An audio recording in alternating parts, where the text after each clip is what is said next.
dia menyangkali. Makanya dengar saya ngomong dulu. Anda pertanyaan Anda kan saya mau jawab. Jangan Anda melakukan satu pembodohan. Saya minta dari Yesus. Apa kata Yesus tentang Kristen? Silakan. Makanya dengar saya ngomong. Oke. Anda hargai saya ngomong dong. Kalau enggak, ya buat apa kita dialog di sini? Iya, maksudnya langsung dalil Pak Martin, silahkan. Ya, saya mulai dari Yesus itu sendiri. Silakan. Tidak mungkin ada orang bisa jadi Kristen kalau tidak dipilih oleh Yesus. Itu satu ada dulu, Pak. Di mana Yesus ngajarin Kristen? Gak usah jualan obat. Makanya dengar dulu saya ngomong. Anda tidak lebih pintar dari saya. Ini keyakinan saya. Kalau Anda Islam itu bagian menyangkali aja kebenaran Kristen. Iya, itu betul, Anda. Nggak usah jualan obat, Pak Martin. Buktikan aja ya, dulu. Sudah. Pakai timer. Enggak, diatur dulu. Kalau enggak berdebat. Ya udah, oke, kita timer. Saya sama Pak Martin berdua. 4 menit. Enggak, 3 menit. Ini udah 10.49. Silakan Pak Martin sampai 10.52. Ya, saya juga ikut ya. 3 menit. 4 orang sekalian. Ferguson juga. Silakan, saya sendiri. Kita hilang, Gurunda. Dicomot juru selamat ya. Yuk silakan Pak Martin mulai. Iya, jangan ada yang motong ya. Timernya keluar dong supaya Enggak, ini Buti sama Pak Martin lihat aja di timer HP atau di laptop itu sama pasti 10.50 ya sampai 10.53 bagi-bagi waktunya, jangan silakan. Itu ya, jangan itu ya. Ya, ini aku yang jaga. Ya, lanjut. Jadi pertama, orang Kristen itu dipilih oleh Tuhan Yesus sendiri. Yohanes 15 ayat 16. Bukan kamu yang memilih aku yang memilih kamu. Dan menetapkan kamu supaya kamu pergi menghasilkan buah. Dan buahmu itu tetap. Supaya apa yang kamu minta kepada Bapa di dalam namaku diberikan kepadamu. Itu janji Tuhan. Jadi tidak ada orang jadi Kristen tanpa dipilih Tuhan. Oke, boleh saya sanggah? Belum Gurunda, 3 menit. Yuk lanjut Pak Martin, sampai 53. Iya, jadi itu kuncinya di situ. Nah, kalau Anda mau jelaskan, Anda buktikan bahwa Anda dipilih Tuhan untuk jadi Islam, ya. Ayatnya Anda tunjukkan. Ini saya tunjukkan ayatnya supaya Anda tahu bahwa Yohanes 15 dan 16 itulah bagaimana orang menjadi Kristen. Lalu di sana Tuhan, setelah kita percaya sama Yesus sebagai Tuhan, maka dikaruniakan Roh Kudus. Roh Kudus itu akan mengajarkan kita ke dalam seluruh kebenaran yang ada yang dari Tuhan. Jadi orang Kristen tidak ngarang-ngarang sendiri, tapi dituntun oleh Roh Kudus. Nah, disitulah kelebihan orang Kristen dari umat lain yang berdasarkan akal pikiran sendiri. Orang Kristen dituntun oleh Roh Kudus untuk mengetahui kebenaran yang dari Tuhan. Sehingga disitulah kita tahu pasti bahwa apa yang kita pahami itu dari Tuhan dan itu paling benar. Nah, ini yang dasar iman orang Kristen. Dan orang Kristen harus berdasarkan pada iman. Karena tanpa iman tidak berkenan kepada Tuhan. Tuhan mau orang Kristen yang punya iman. Kalau hanya akal itu terbatas, dia tidak bisa mengenal Tuhan. Oke, Bu, silakan masuk, bentar lagi 53. Saja tidak mengerti tentang Tuhan. Ya. Nah, itu ya. Jadi jelas kalau itu ya Pak Martin mengatakan kami ini dipilih ya. Lalu pertanyaan Pak Juma, kenapa orang Kristen atas dasar apa kami memilih? Atas dasar bukti-bukti, atas dasar fakta-fakta, atas dasar segala dalil-dalil dan perjalanan dan perkataan Tuhan sendiri sejak awal sampai akhir. Orang Kristen itu menyembah Tuhan yang mereka kenal karena apa? Karena Tuhannya nyata, Tuhannya real, dan Tuhannya yang berbicara, bekerja secara profesional. Bukan seperti Tuhan yang mendadak sontak, ada Tuhan pada saat seorang nabi mengaku-ngaku seorang nabi ya. Kami menyembah Tuhan, menyembah Yesus adalah Tuhan karena ada buktinya, ada faktanya, ada sejarahnya, ada dalilnya, ada track recordnya ya. Ada dalil, ada track record, ada sejarah. 53. Yuk Gurunda sampai 56, silahkan. Baik, Pak Martin dengan bangganya mengambil Yohanes 15 tanpa malu-malu. Aku yang memilih kamu, bukan kamu yang memilih aku. Tunggu dulu Pak Martin. Yesus mengatakan begini Pak. Jika kau mengasihi aku, kau akan mengikuti perintahku. Itu poinnya dulu. Sekarang kalau Anda mengaku Anda dipilih oleh Yesus, perintah apa dari Yesus yang Anda lakukan, yang Anda dengarkan? Sehingga Bapak menyembah Yesus. Ini poin, makanya saya tanya sama kalian semua. Kristen ini dari mana? Kalau kemudian sahabat mengatakan, saudara mengatakan, kami dipilih oleh Yesus. Di mana Yesus memilih orang-orang berkulub untuk menjadi pengikutnya? Di mana Yesus memilih orang-orang yang kemudian ibadah hari Minggu, makan babi, dan seterusnya untuk menjadi pengikutnya? Yesus mengatakan mundur satu bab dari Yohanes itu, Pak. Yohanes 14, nomor 15, Yesus mengatakan begini. Jika kau mengasihi aku, kamu akan menuruti segala perintahku. Mana perintah Yesus yang Bapak lakukan, yang Ibu Uti lakukan, sehingga Ibu menjadi Kristen? Itu yang mendasar. Yesus mengatakan, barang siapa yang... tahu. Nggak usah panjang-panjang. Belum, Pak Martin. Pak Martin sebentar. Belum 56. Dengarkan, ini penjabaran saya, giliran saya. Ya, lanjut Gulunda, silakan. Barang siapa yang memegang perintahku, Martin, dan melakukannya, kata Yesus, dialah yang mengasihi aku. Paham? Barang siapa yang mengasihi aku, kata Yesus, dia akan dikasihi oleh Bapakku, dan aku pun akan mengasihi dia dan menyatakan diriku kepadanya. Sekarang perintah Yesus yang mana yang Anda pegang sampai Anda menyembahnya? Tunjuk satu perintah Yesus. Sembahlah aku. Sebagaimana perintah Tuhan di dalam Yesaya 66 nomor 23. Sabat boleh berganti sabat, bulan boleh berganti bulan. Semua manusia akan datang kepadaku, sujud menyembah kepadaku. Mana perkataan Yesus yang sama? Sehingga Bapak in the gang menyembah anak Maria. Ada perintah Yesus seperti itu. Yesus mengatakan, jika kau mengasihi aku akan menuruti segala perintahku. Kamu akan menuruti segala perintahku. Tunjuk satu perintah yang kalian pegang. Sampai kalian menyembah anak Maria, Yesus itu. Silakan Anda tunjukkan kalau ada. Makanya saya tanya, Kristen ini dari mana sih asalnya? Kok bisa-bisanya anak Maria dituhankan? Sementara Yesus mengatakan, barang siapa yang memegang perintahku dan melakukannya, dialah yang mengasihi aku. Dan barang siapa mengasihi aku, ia akan dikasihi oleh Bapakku, dan aku pun akan mengasihi dia. Sekarang sederhana, kalian bertiga, berempat di sini, sahabat-sahabat Kristen. Tunjuk kepada saya, ya, perintah mana dari Yesus yang kalian pegang, sampai kalian ke gereja, menyembah manusia bernama Yesus. Ya, silakan dibuktikan. Silakan. Perintah, saya minta perintah Yesus. Perintahnya. Anda hanya jual 56 sampai 59, Bu Uti dan Pak Martin, silakan. Saya dulu ya. Inilah triknya Zuma yang sepertinya dimakan habis, dilalap habis oleh semua umatnya ya, penyesatan besar-besaran. Ya, karena dia mengatakan perintah mana Yesus mengaku Tuhan. Dia menetapkan atau dia menjadikan dalil ini sesuai dengan dia punya konsep. Pak Juma punya konsep. Kami, sudah saya bilang, kami mempunyai Allah yang Tritunggal.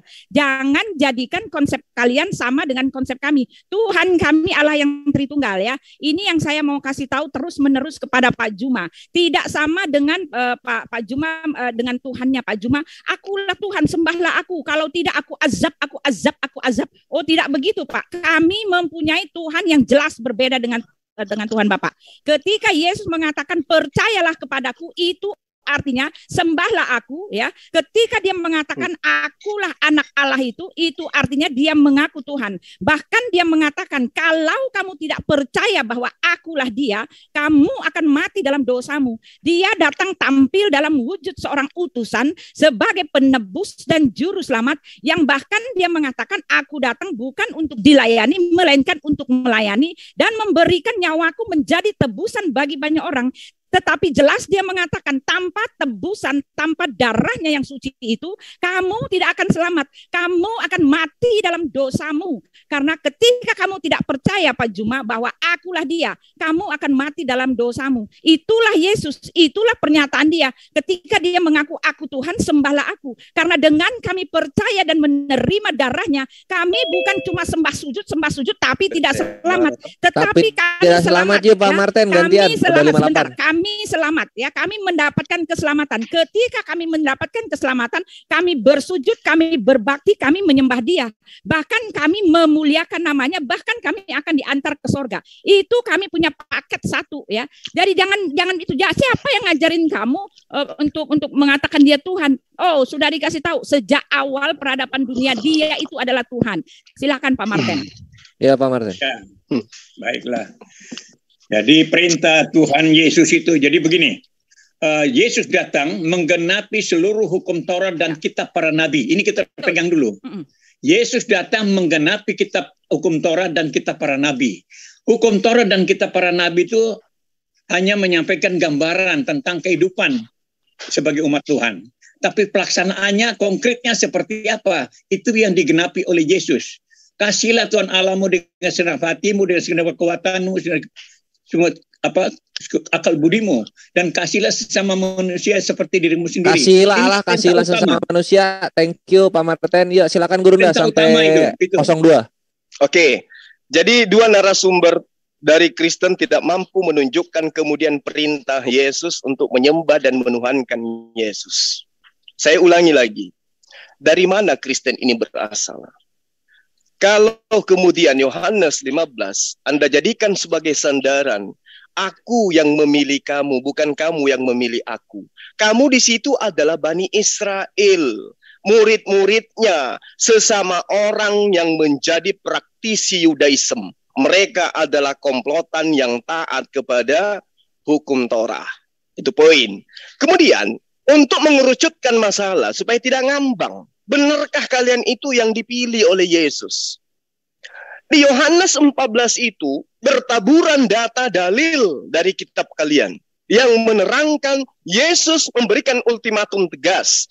Barang siapa yang memegang perintahku dan melakukannya, dialah yang mengasihi aku. Di dalam Yohanes 14 nomor 24, Yesus juga menerangkan begini. Jika seseorang mengasihi aku, di nomor 23, ia akan menuruti firmanku, dan Bapakku akan mengasihi dia, dan kami akan datang kepadanya, dan diam bersama-sama dengan dia. Ini juga ruang lingkupnya perkataan Yesus kepada Bani Israel, bukan non-Israel.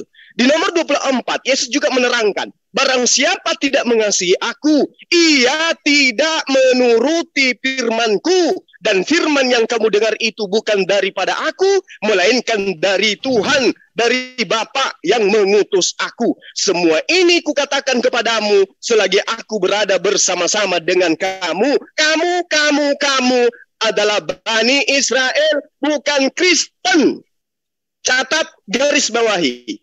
Semua ini kukatakan kepadamu selagi aku berada bersama-sama dengan kamu. Kamu Bani Israel, bukan Kristen.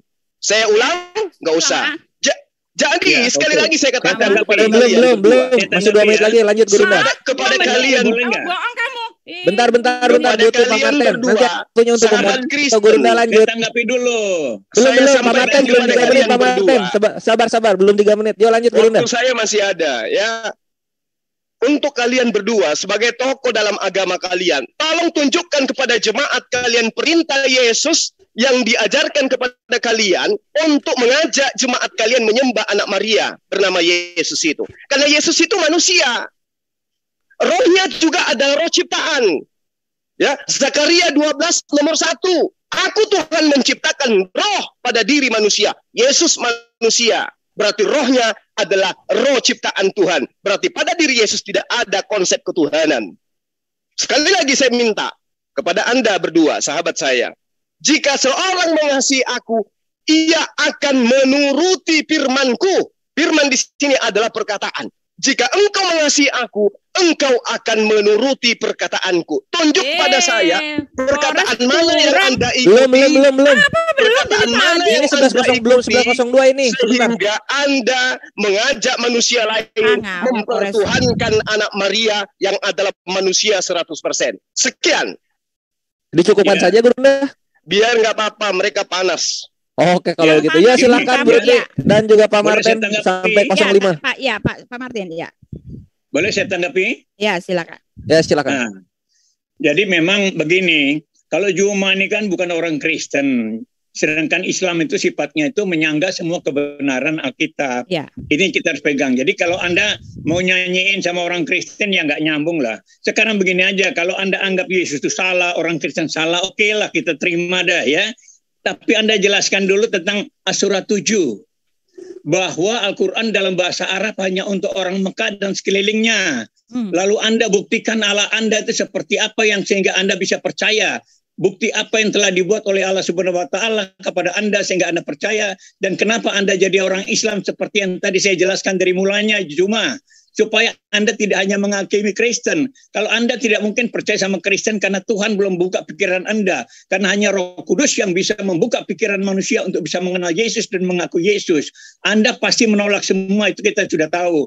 Tapi sekarang jelaskan bahwa Anda lebih benar daripada orang Kristen. Bagaimana dasarnya Anda mengenal Allah Subhanahu wa Ta'ala? Lalu bagaimana Anda buktikan bahwa Anda dipilih oleh Allah Subhanahu wa Ta'ala menjadi orang Islam. Sedangkan Al-Quran surah 7 mengatakan bahwa Al-Quran dalam bahasa Arab hanya untuk orang Mekah dan sekelilingnya. Terima kasih. Ya, betul kata Pak Martin ya. Aku diutus hanya untuk menyembah Tuhan yang ada di negeri Mekah ini. Kenyataan kalian sendiri hanya bicara bahasa Arab. Tuhan kalian hanyalah Tuhan teritorial yang tidak dikenal. Tuhan yang bukan untuk alam semesta. Adapun pengakuan-pengakuan yang mengatakan bahwa dia itu adalah Elohim, itu hanyalah klaim semata, ngaku-ngaku doang ya. Tidak ada bukti, tidak ada data, tidak ada fakta. Dan ketika Pak Juma mengatakan kami ini Yesus hanya untuk orang Israel, Yesus dengan jelas mengatakan di dalam Yohanes 10, ada lagi daripadaku domba-domba lain yang bukan dari kandang ini yang harus kutuntun juga. Mereka akan kutuntun untuk menjadi satu kawanan dengan satu gembala. Bahkan Yesus mengatakan bahwa dagingku yang kuutus, yang kuberikan untuk dunia ini ya, kalau kamu makan dagingku dan minum darahku, kalian akan mendapatkan hidup yang kekal. Daging yang diberikan untuk dunia ya. Lalu Yesus juga mengatakan bahwa demikian besar kasih Allah akan dunia ini, dunia ya, bukan Israel ini tetapi dunia. Kalau ada ayatnya, kalau ada faktanya, ada pernyataan jelas dari Yesus bahwa ada lagi domba-domba lain yang bukan dari kandang ini, mereka akan kutuntun, itu ada faktanya. Anda hanya menyangkali fakta ya. Lalu juga Bapak mengatakan apa tadi ya, Bapak mengatakan di dalam siapa yang menyuruh kalian menyembah dia sebagai Tuhan? Bukan cuma kami, tetapi Elohim sendiri telah menyatakan di dalam Yohanes 6 ayat 40, ketika muridnya mengatakan Yesus mengatakan bukan semua orang yang menyebut aku Tuhan Tuhan akan masuk dalam kerajaan surga, tetapi barang siapa semuanya yang mengikuti kehendak Bapa ya. Lalu kehendak Bapa itu apa? Kehendak Bapa yaitu supaya setiap orang yang melihat anak dan yang percaya kepada anak itu beroleh hidup yang kekal. Yang dan percaya kepada anak itu beroleh hidup yang kekal. Thank you Bu Ti. Silakan Brunda. 06 sampai 09. Ya, jangan muter-muter. Andalah yang muter-muter. Ya Bu Ti. Sip. Oke, rekan-rekan sekalian, kita belum melihat dari Pak Martin dan juga Ibu Uti tentang itu klaim. Bu Ti jangan Bu Ti, jangan ditahan dulu. Yesus, jangan ini. Sehingga jangan Pak Martin ya kibarkan bendera putih harus lari ke Al-Qur'an. Baik. Auzubillahi minasyaitonirrajim. Bismillahirrahmanirrahim. Qul ya ayyuhan nas inni rasulullahi ilaikum jami'a ladina lahu mulkus samawati wal ardh La ilaha illa huwa yuhyi wa yumit fa aminu billah wa rasulin nabiyil ummi ladhina yu'minu billahi wa kalimatihi wattabi'u la'allakum tahtadun. Hai manusia, tidak disebut hai Bani Israel, aku hanya utusan kepada kalian. Matius 15 nomor 24, aku diutus hanya kepada domba-domba yang hilang dari Bani Israel. Itu lisan Yesus yang mengatakan. Kalau ini, Qul ya ayuhan nasu inni rasulullahi ilaikum. Hai sekalian manusia, sesungguhnya aku adalah utusan Allah kepada kamu semua.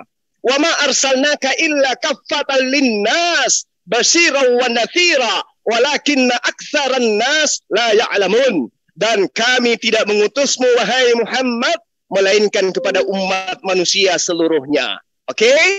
Berarti umat Islam dan kami yang ada di Zoom ini benar-benar mengikuti perintah yang bersumber dari satu titik, yaitu Rasulullah Muhammad SAW.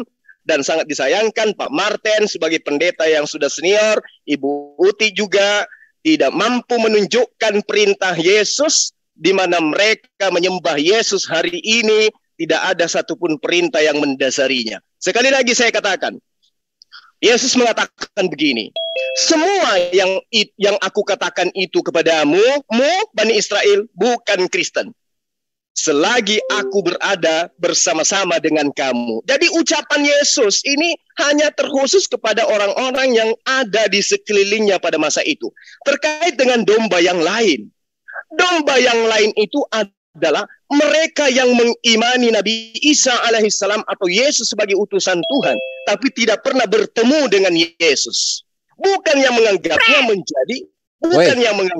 menjadi Tuhan. Karena itulah kemudian dasar pijakan kita berdialog hari ini. Dari mana asal-usulnya Kristen ini muncul? Dari mana asal-usulnya kekristenan ini muncul? Ya, silakan. Itu poinnya. Silakan. Gurunda. Ya, silakan Pak Martin dan Bu Ti dibuka dulunya. Mulai sampai 12. Nah, begini, Juma ini nggak jawab apa-apa. Dia takut menjawab As-Surah 7. Takut dia. As-Surah 7 mematikan dia itu. As-Surah 7 hanya Al-Quran dalam bahasa Arab hanya untuk orang Mekah. Ya, itu. Jadi coba dia jelaskan itu dong. Lalu dia bagaimana percaya sama Allah Subhanahu wa taala? Dasarnya itu apa? Buktinya apa? Dan siapa yang manggil dia jadi orang Islam? Itu yang mau kita tanya. Tadi sudah saya jelaskan dari versi Kristen bahwa Yesuslah yang memilih kita. Begitu. Nah, Juma ini nggak berani jelaskan tentang Surah 7. Jelas-jelas itu hanya untuk orang Mekah dan sekelilingnya. Makanya Al-Quran harus dalam bahasa Arab. Tidak boleh dalam bahasa lain karena hanya untuk orang Mekah dan sekelilingnya. Itu jelas, disangkal dulu sama Juma dong. Jangan lari ke Alkitab. Alkitab Anda nggak ngerti dah. Ini saya Pak. Pikiran kayak apa nggak bisa. Karena dalam Tuhan. Tuhan Yesus buka pikiran Anda baru Anda bisa mengerti. Kalau tidak, siapapun tidak akan bisa mengerti Alkitab. Itu supaya Anda tahu. Jadi gini ya, Juma. Anda memframing dari A sampai B seolah-olah pernyataan Anda itu betul. Sudah dikatakan oleh Yesus ada lagi ya, lagi daripadaku domba-domba yang lain. Tetap Anda berputar-putar. Domba yang lain mendengarkan perintah Yesus. Yang diberikan untuk dunia. Ada lagi adalah dari dunia. Ya maaf, kalau Anda tidak terima itu urusan Anda, tapi jangan memframing ayat orang ya. Lalu kata Bapak mengatakan perintah apa yang mendasarinya? Saya sudah bilang ya bahwa di dalam Yohanes 6 ayat 40, Elohim bahkan mengatakan, Yesus bahkan mengatakan bahwa barang siapa yang melihat anak dan percaya kepadanya beroleh hidup yang kekal. Perintah Elohim adalah kamu harus percaya kepada dia. Ya, kepada siapa? Kepada Yesus. Ya, sehingga kamu bisa beroleh hidup yang kekal. Jadi ketika kamu memframing bahwa hanya untuk bangsa Israel, maaf ya, karena Yesus sudah ada mengatakan pernyataan yang jelas, aku untuk dunia dan ada lagi domba-domba lain dari yang bukan dari kandang ini. Itu jelas. Kalau tidak terima, Anda kelihatan seperti orang lindur, orang gila, tidak mau terima fakta. Ya, lalu saya mau kasih tahu lagi bahwa pertanyaan saya untuk Pak Juma, bagaimana mungkin Anda mengatakan Anda menyembah Tuhan yang benar, sedangkan Tuhan Anda sendiri itu tidak pernah menyatakan diri, lalu Nabi Anda sendiri tidak pernah berbicara dengan Tuhannya, lalu Jibril juga tidak pernah berbicara dengan Tuhannya. Lalu yang saya mau kasih tahu, dari mana Anda percaya, dengan apa Anda menyandarkan iman Anda hanya kepada orang yang mengaku-ngaku bahwa dia menerima wahyu. Sedangkan hanya kepada orang yang mengaku-ngaku dia menerima wahyu. Thank you. Ya, silakan Gurunda sampai 12:15. Kami juga harus tanya kamu, jangan seenaknya. Kamu harus jawab dulu. Iya, Bu Ti. Sip. Ya, Gurunda. Jadi mulai. Lagi-lagi Pak Martin angkat tangan ya. Dia nggak bisa menunjukkan bukti perintah Yesus. Bu Ti, jangan dipotong, jangan kepancing, Bu Ti, jangan kepancing. Tidak bisa menunjukkan bukti asal-usul Kristen yang bersumber dari Yesus itu nggak ada ternyata. Ya, akhirnya lari ke Al-Quran. Oke, tadi ada tuduhan bahwa Al-Quran itu hanya diperuntukkan untuk orang Arab. Nah, inilah kalau umat terjemah tidak memahami Al-Quran. Anda menyangkal itu ya. Iya, Pak Martin, ini akan dijelaskan, jangan dulu dipotong, ditahan dulu. Jangan apa, ditahan, sabar. Ya, lanjut. Ya. Tadi kalau saya tidak salah di ayat 27-28 sekalian saya kasih. Sekalian juga saya kasih surah Yusuf nomor 2, ayat 2. Saya kasih juga Asyura ayat 194 supaya Anda ngerti bagaimana Al-Quran itu diwahyukan. Ya, Pak Martin ini dijelasin. Saya harus ngajarin Anda gitu. Anda belajar kitab Anda aja nggak bisa, apalagi belajar Quran. Walaqad darabna linnas fi hadzal Quran. Ya, hadzal Furqan. Jadi Al-Quran ini diterangkan oleh Allah, sesungguhnya telah kami buatkan bagi manusia dalam Al-Quran. Ya, dikatakan di sini setiap macam perumpamaan supaya mereka dapat mempelajari. adalah Al-Quran dalam bahasa Arab yang tidak ada kebengkokan di dalamnya supaya mereka bertakwa. Satu. Mana tulisan bahwa itu diperuntukkan kepada orang Arab? Ada? Anda bisa tunjukkan dalilnya di situ? Ada. Al-Quran. Mana coba? Baca. Ini silakan. Adinda mungkin bisa tunjukkan Sumar ayat berapa yang dia katakan bahwa diperuntukkan kepada orang Arab? Asyura ayat 7 katanya ya. Asyura 7. Wallahu alam bissawab. Manusia terjemah begitu yang memang kalau disubhatkan sudah ya. Panas. Cari penumpang, cari pelampung Sebentar, sembarang kita jadi pending semenit untuk Gurunda. Dan demikianlah kami wahyukan Al-Qur'anmu kepadamu dalam bahasa Arab agar engkau memberi peringatan kepada penduduk ibu kota dalam kurung Mekah dan penduduk dalam kurung negeri-negeri di sekelilingnya, serta memberi peringatan tentang hari berkumpul yang tidak diragukan adanya, segolongan masuk surga dan segolongan masuk neraka. Ya, Gurunda, silahkan. Oke. Jadi ayat itu sangat jelas ya, bahwa yang menerima Al-Quran itu adalah Rasulullah Muhammad SAW. Karena beliau adalah penutur bahasa Arab, maka sudah pasti wahyu yang datang adalah bahasa Arab. Tidak seperti kitab tetangga. Yesus bahasa Aramaik, tapi kitabnya original teksnya bahasa Yunani. Jangan lari ke Alkitab. Nah, kalau diterangkan Pak Martin, Rasulullah Muhammad SAW itu menerima daripada Al-Quran, wajar dia menerima Al-Quran dalam bahasanya, mengajarkan orang terdekatnya. Orang terdekatnya mengajarkan sekelilingnya. Itu pasti. Kenapa dasarnya seperti itu? Seperti yang saya terangkan kepada Anda. Sebentar Pak Martin, belum waktunya. Yuk lanjut Gurunda. Kebingungan itu mempertahankan agamanya. Nggak bisa. Ini siapa lagi?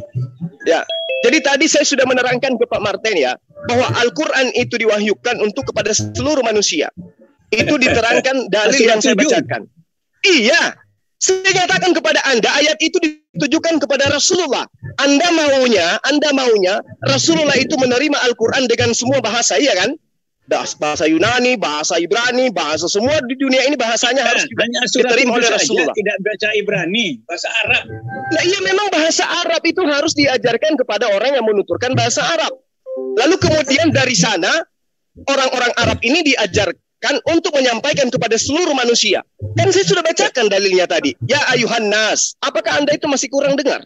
Ketika diterangkan Kul ya ayuhan nas, wa ma arsalnaka illa kaffatan linnas. Apa Anda kurang jelas? Telinga Anda tidak mendengarkan. Wahai umat manusia, begitulah bunyi ayatnya 11:16. Sekarang silakan masuk kepada kekristenan. Mari, ya, Pak Pak, Martin. saya dulu ya, Pak. Pak siapa? Belum dimulai nih ya. Saya dulu ya. Al-Qur'an 19. mengatakan bahwa Nabi Muhammad untuk semua umat. Maaf ya, secara cara ini dia memperlakukan. Sebentar, secara dia memperlakukan umat yang lain yang tidak menyembah dia aja sudah membuktikan bahwa dia bukanlah nabi untuk semua umat ya. Ketika dia mengatakan dan ketika Allah juga mengatakan Al-Anbiya 25, dan kami tidak mengutus seorang rasul pun sebelum kamu melainkan telah mewahyukan kepadanya. Yang terima wahyu yang mengklaim terima wahyu hanyalah Nabi Muhammad ya.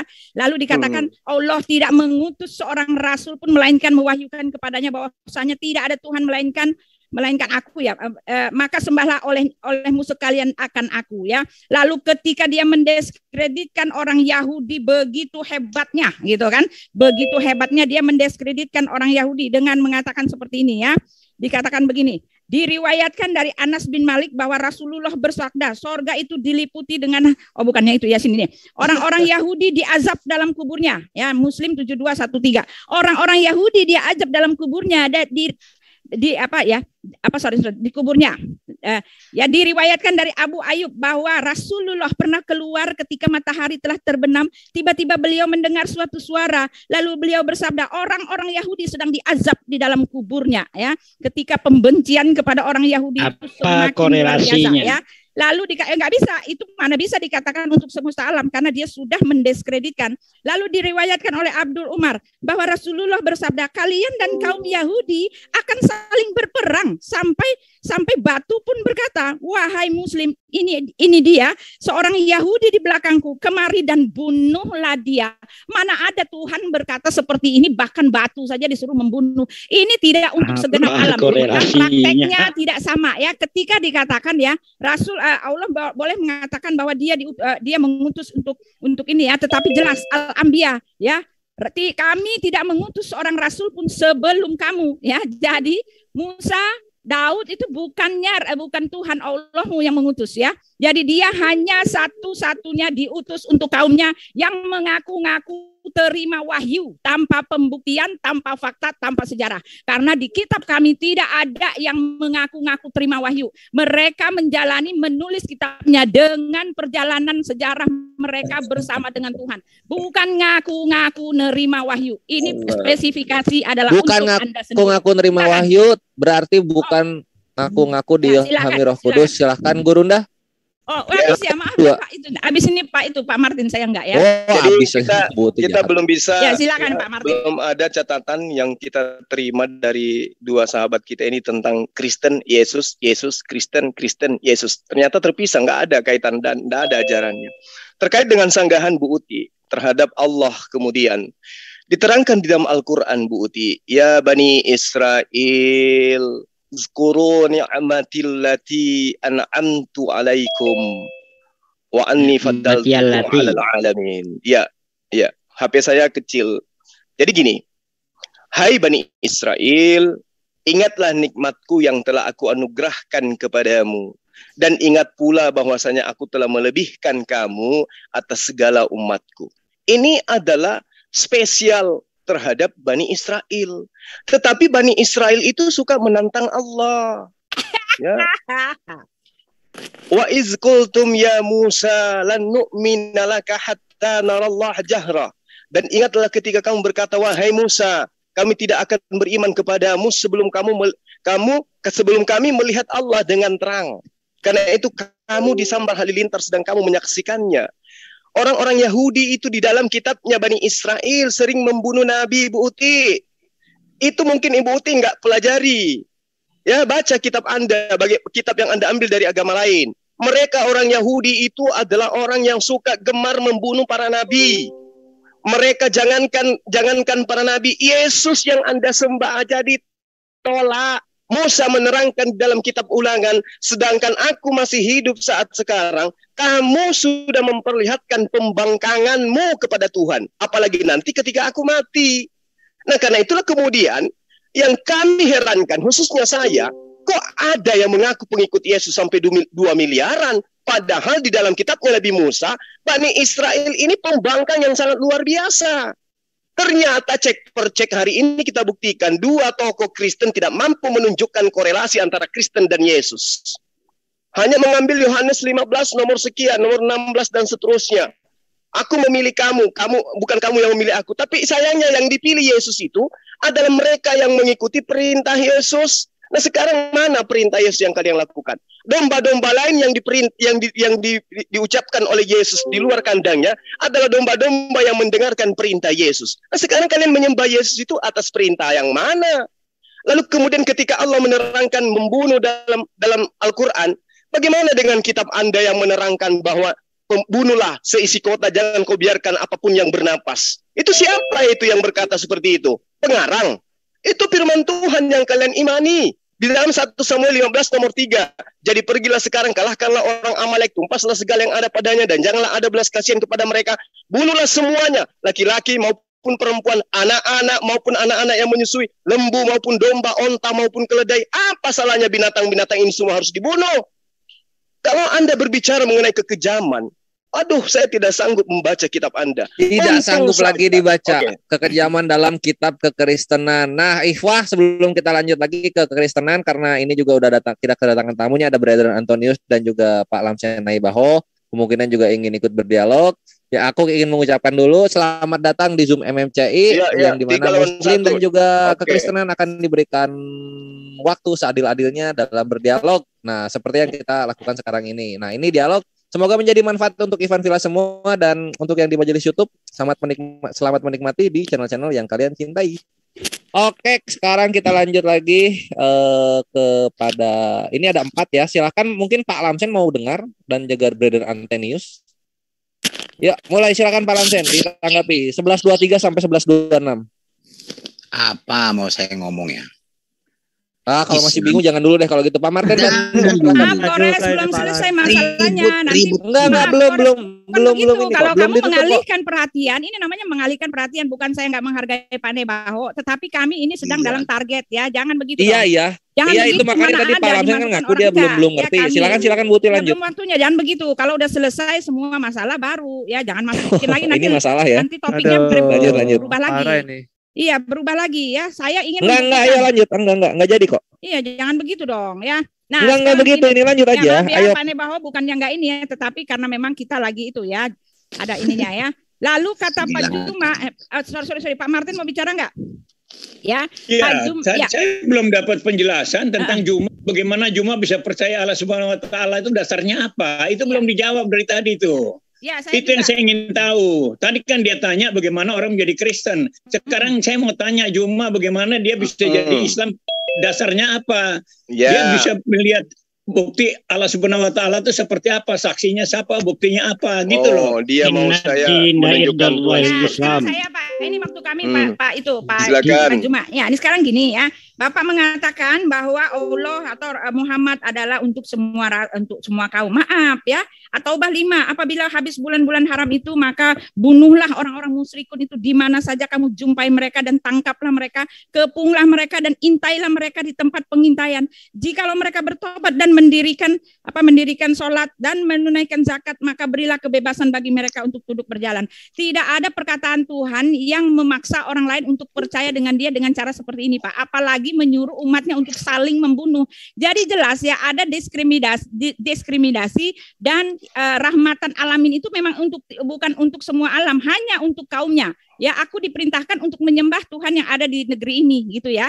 Lalu Bapak mengatakan apakah Yesus itu hanya untuk bangsa Israel? Maaf, kalau sudah ada pernyataannya, lalu Bapak mengatakan kami tidak menjawab, artinya Bapak yang budak tidak mau menerima kenyataannya. Yesus telah jelas mengatakan ada lagi domba lain yang bukan dari kandang ini, dan domba itu dari dunia. Pak Martin, silakan Pak Martin. Ya, silakan Pak Martin.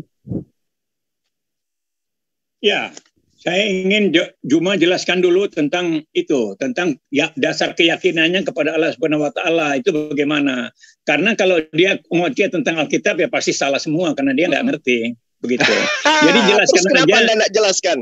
Kalau Anda ngerti kenapa Anda nggak bisa menjelaskan? Sebentar Bunda. Oke, pasti silakan Bunda masuk. Al-Quran, sampai 29. Bagaimana Anda bisa percaya Allah Subhanahu Wa Taala?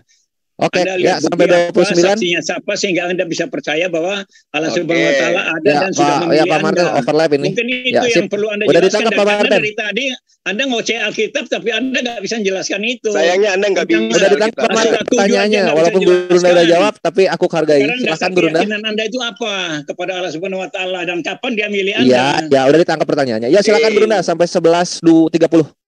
Oke, baik.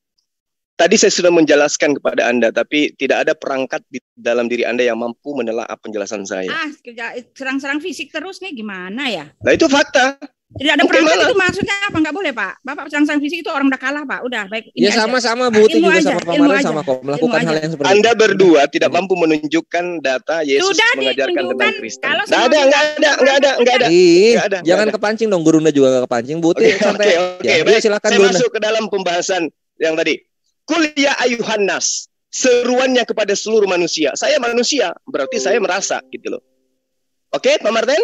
Nah, sekarang seruan Yesus, wahai orang yang Anda lihat dari Allah Subhanahu Wa Taala, bukti apa? Siapa saksinya? Ya, ini akan menuju ke sana.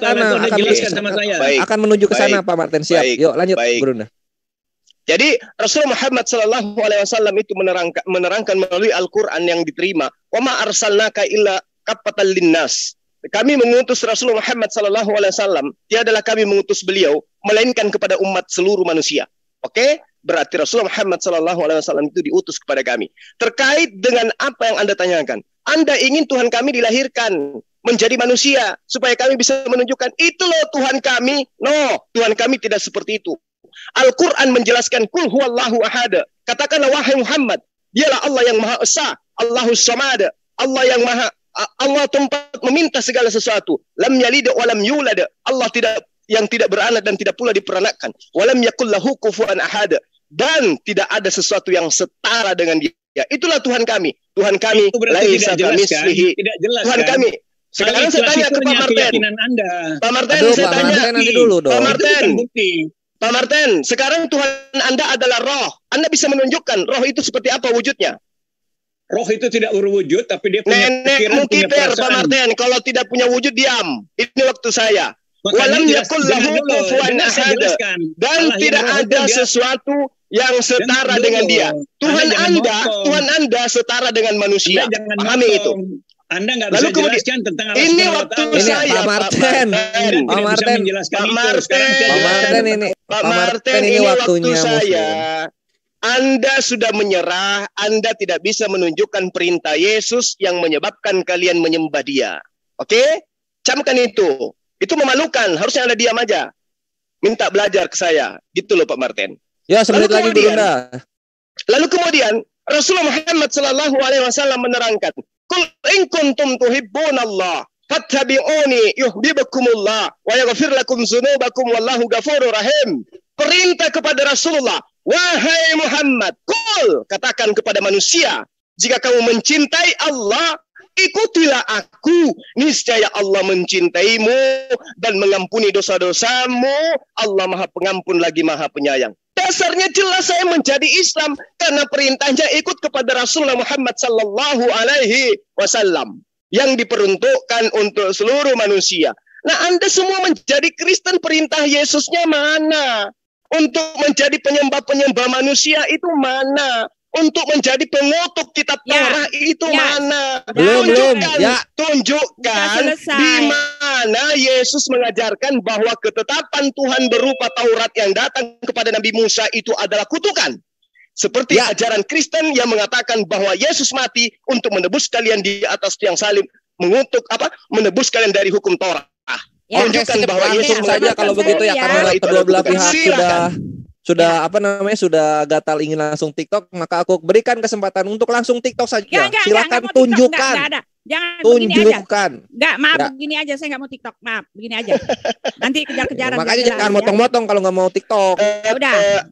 Adinda Ya. Slayer, Ya, teman Kristen yang tadi dikasih ruang juga supaya dia Ya, bisa membantu, Pak, saling kita membantu. masih H2H, Pak. Jangan begitu dong. Enggak Nggak, tercapai. saya nggak menemukan jawaban. Dasar pijakan Kata Anda menjadi siapa? Ya, Kristen itu sekarang saya apa? ngomong. Nggak ada. Sekarang saya ngomong. Silakan waktu saya ya. Pak nggak, Juma udah mengatakan hilang. tidak menerima Ahijion tolong jawaban. dipanggil lagi Ahijion. Pak Maaf. Lamsen dan juga satu lagi tuh Iya, berada di News ini udah ya, hilang. Pak Juma sekarang Pak Juma Iya, mengatakan iya. saya ngomong Tolong dong. dipanggil lagi tolong. Ngomong dulu Oke, dong, oke, oke. Kores. Pak Lamsen saya panggil lagi ya. Ya bentar. Ya, Pak. Ya, Kores, silakan saya Bu ngomong. 31 sampai 33. Pak Juma hanya menyangkali dan pura-pura dia menutup malu dengan mengatakan kami tidak menyatakan ya, tidak menunjukkan. Itu hanyalah tutup malunya Pak Juma, karena jelas saya sudah bilang bahwa Yesus sendiri sudah mengatakan barang siapa yang percaya kepada anak itu adalah kehendak Bapa. Bapa mengutus anaknya dan semua orang yang percaya kepada anak memperoleh hidup yang kekal. Itu dasarnya. Jadi ketika Bapak mengatakan aku tidak mendapatkan jawaban pret, aku bilang itu cuma tutup malu dan menyalah-nyalahkan orang lain ya. Sudah dikatakan bahwa Yesus sudah bilang bahwa dia itu adalah Tuhan dengan percaya dan mengaku bahwa dia itu adalah anaknya. Karena apa? Karena kami menyembah Allah yang Tritunggal, bukan Allah yang hanya ada di huruf-huruf seperti Pak Juma. Ya jelas dari tadi dari A sampai B itu semua klaim semata, tanpa bukti, tanpa fakta, tanpa ada apa-apa. Semua hanya ada di huruf-huruf. Bagaimana Anda mengatakan bahwa tidak ada yang setara dengan dia, dengan Allah? Ketika Muhammad juga mengatakan barang siapa mengikuti aku, mengikuti Rasul, mengikuti Allah. Barang siapa taat kepada Rasul, taat kepada Allah. Lalu Allah bersolawat kepada Nabi, lalu Nabi bersolawat kepada Allah. Bolak-balik itu setara, Pak. Karena di tempat kami Yesus mengatakan barang siapa telah melihat aku, dia telah melihat Allah. Ya, tetapi kenapa Yesus mengatakan begitu? Karena dia satu dengan Bapa. Ya, dan di tempat Bapa sangat memalukan. Justru Bapa yang memalukan dan bolak-balik dibilang kami tidak punya Tuhan seperti Tuhanmu. Yo, Ya. gantian sama Pak Ya, Martin, oke, Buti. silakan. Silakan Pak Martin. Silakan. Mute-nya Pak Martin. Silakan Pak Martin, waktunya mapat. Ya udah, setelah ini selesai ya. Udah pingsan kali Pak Martin. Ya. Udah Buti silakan dihabisin. Ya, jadi apa lagi tadi dikatakan ya, Kristen dan Yesus nggak mampu mengikuti perintah Yesus. Saya mau bilang perintah Yesus adalah barang siapa yang percaya kepadanya tidak binasa melainkan beroleh hidup yang kekal. Itu perintah Yesus. Perintah Yesus percaya adalah kepada barang dia. siapa percaya Oke? kepadanya akan Kalau beroleh nggak hidup yang terima kekal. Silakan Anda, Gurunda ya, jangan sampai bilang kami 36. nggak menjawab. Sudah dijawab ya, jadi cuma nutup malu aja itu. Oke. Hanya iman itu Itu senang putih. pribadi itu. Cuma saya sampaikan kepada mana Guti, ini Pak Dhani? Nabi Mana? tidak Udah pernah selesai berselawat belum? kepada Allah. Udah selesai Nabi belum? Ya, tidak silakan pernah Guru Mana? sampai berselawat kepada 36. Allah. Oke. Habis ini kita Baik. akan gilir rolling semua. Ya, Lanjut. silakan yang lain. Saya mengambil ulangan 13 ya, nomor 11, nomor 6 sampai nomor 11. Apabila saudaramu laki-laki, anak ibumu atau anakmu laki-laki, atau anakmu perempuan atau istrimu sendiri atau sahabat karibmu membujuk engkau diam-diam, katanya, mari kita berbakti kepada Tuhan lain yang tidak dikenal olehmu, ataupun oleh nenek moyangmu, salah satu Tuhan bangsa-bangsa kelilingmu, baik yang dekat kepadamu maupun yang jauh daripadamu, dari ujung bumi ke ujung bumi, maka janganlah engkau mengalah kepadanya, dan janganlah mendengarkan dia. Janganlah engkau merasa sayang kepadanya, janganlah engkau mengasihi dia, dan janganlah menutupi salahnya, tetapi bunuhlah dia. Pertama-tama tanganmu sendirilah yang bergerak untuk membunuh dia, kemudian seluruh rakyat. Engkau harus melempari dia dengan batu sehingga mati karena dia tidak berikhtiar, karena dia telah berusaha menyesatkan engkau daripada Tuhan Allahmu yang telah membawa engkau keluar dari tanah Mesir, dari rumah perbudakan. Maka seluruh orang Israel akan mendengar dan menjadi takut sehingga mereka tidak akan melakukan lagi perbuatan jahat seperti yang ada di tengah-tengahmu. Jadi ini sangat luar biasa ini. Kalau Bu Uti mengatakan perangilah dia di mana saja kau temui, itu adalah ayat-ayat perang, kondisi perang pada masa itu. Ya, jadi tidak boleh asal-asalan melihat Al-Quran seperti itu.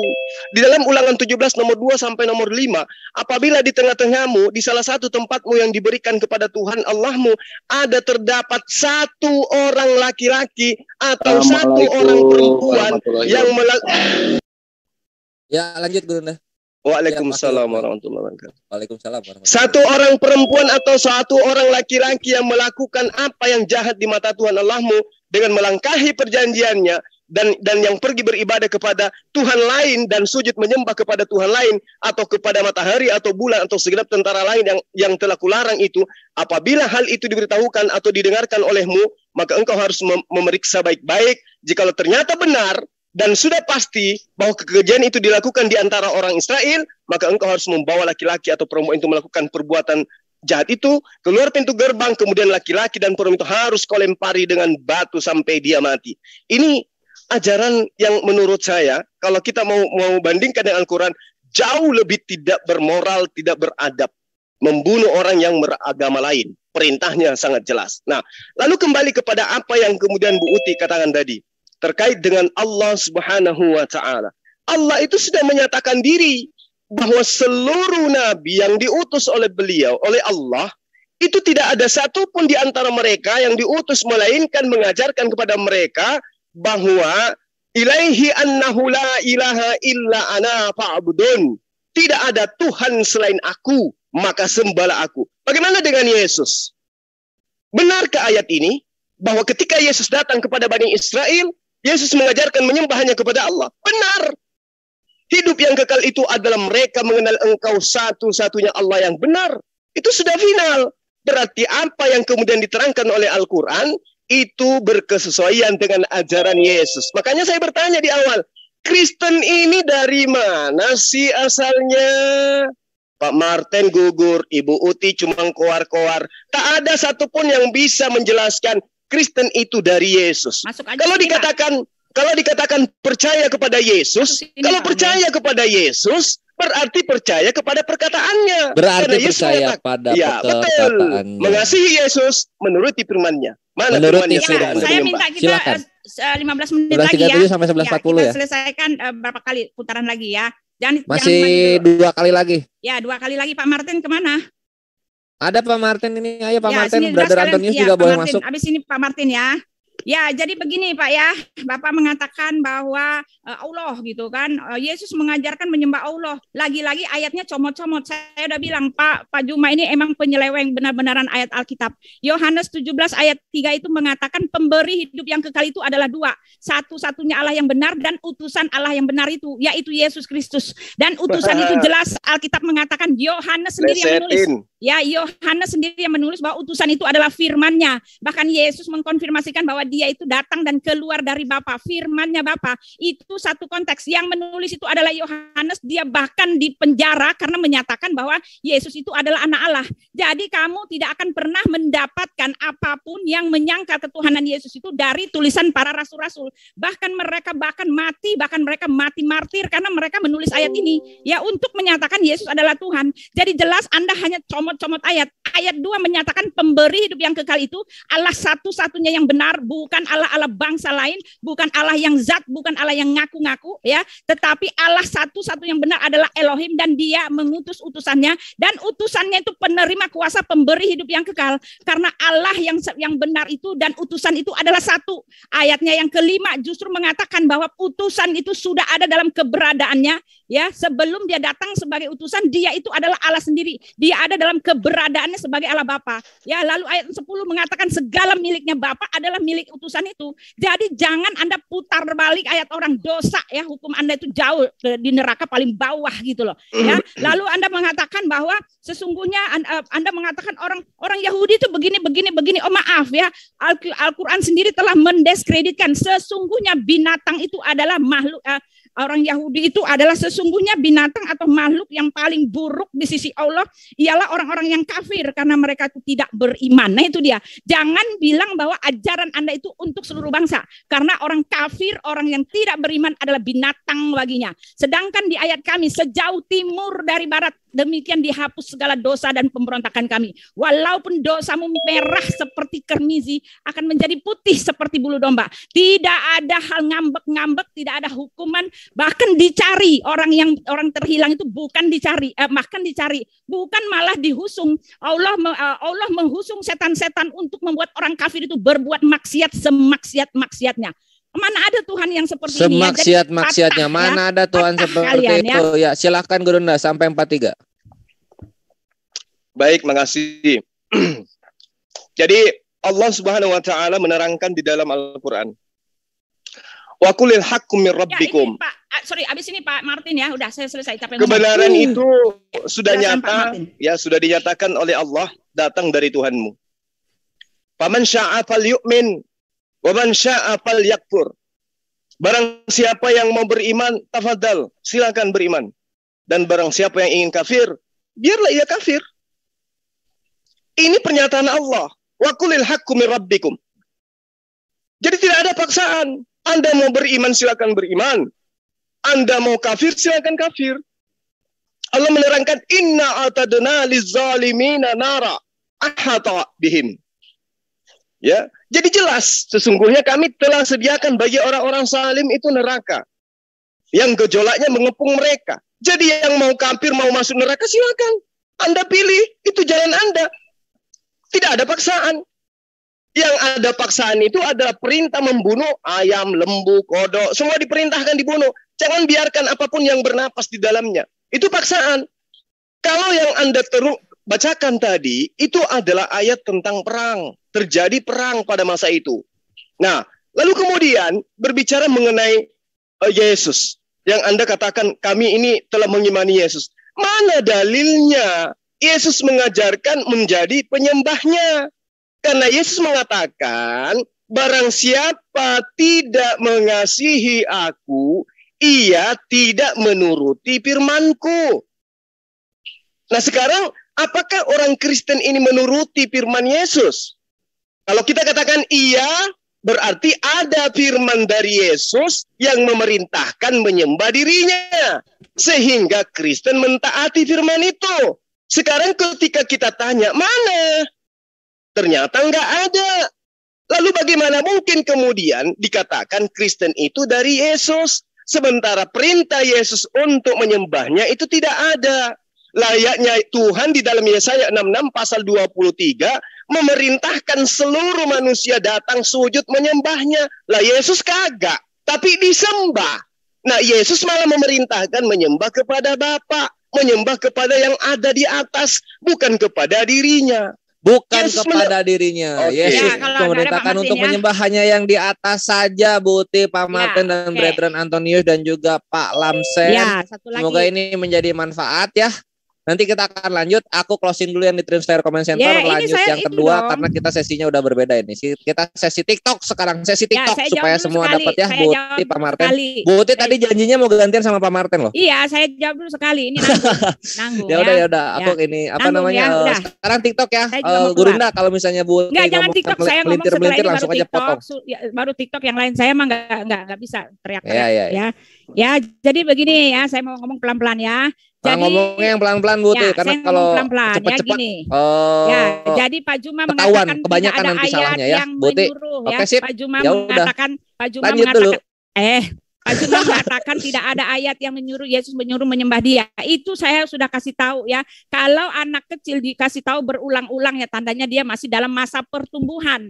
Tetapi kalau Pak Juma dikasih tahu berulang-ulang, saya nggak tahu dalam masa apa dia ini ya. Sudah dikasih tahu kami tidak menyembah Tuhan yang seperti Bapak yang plek-plek-plek minta disembah.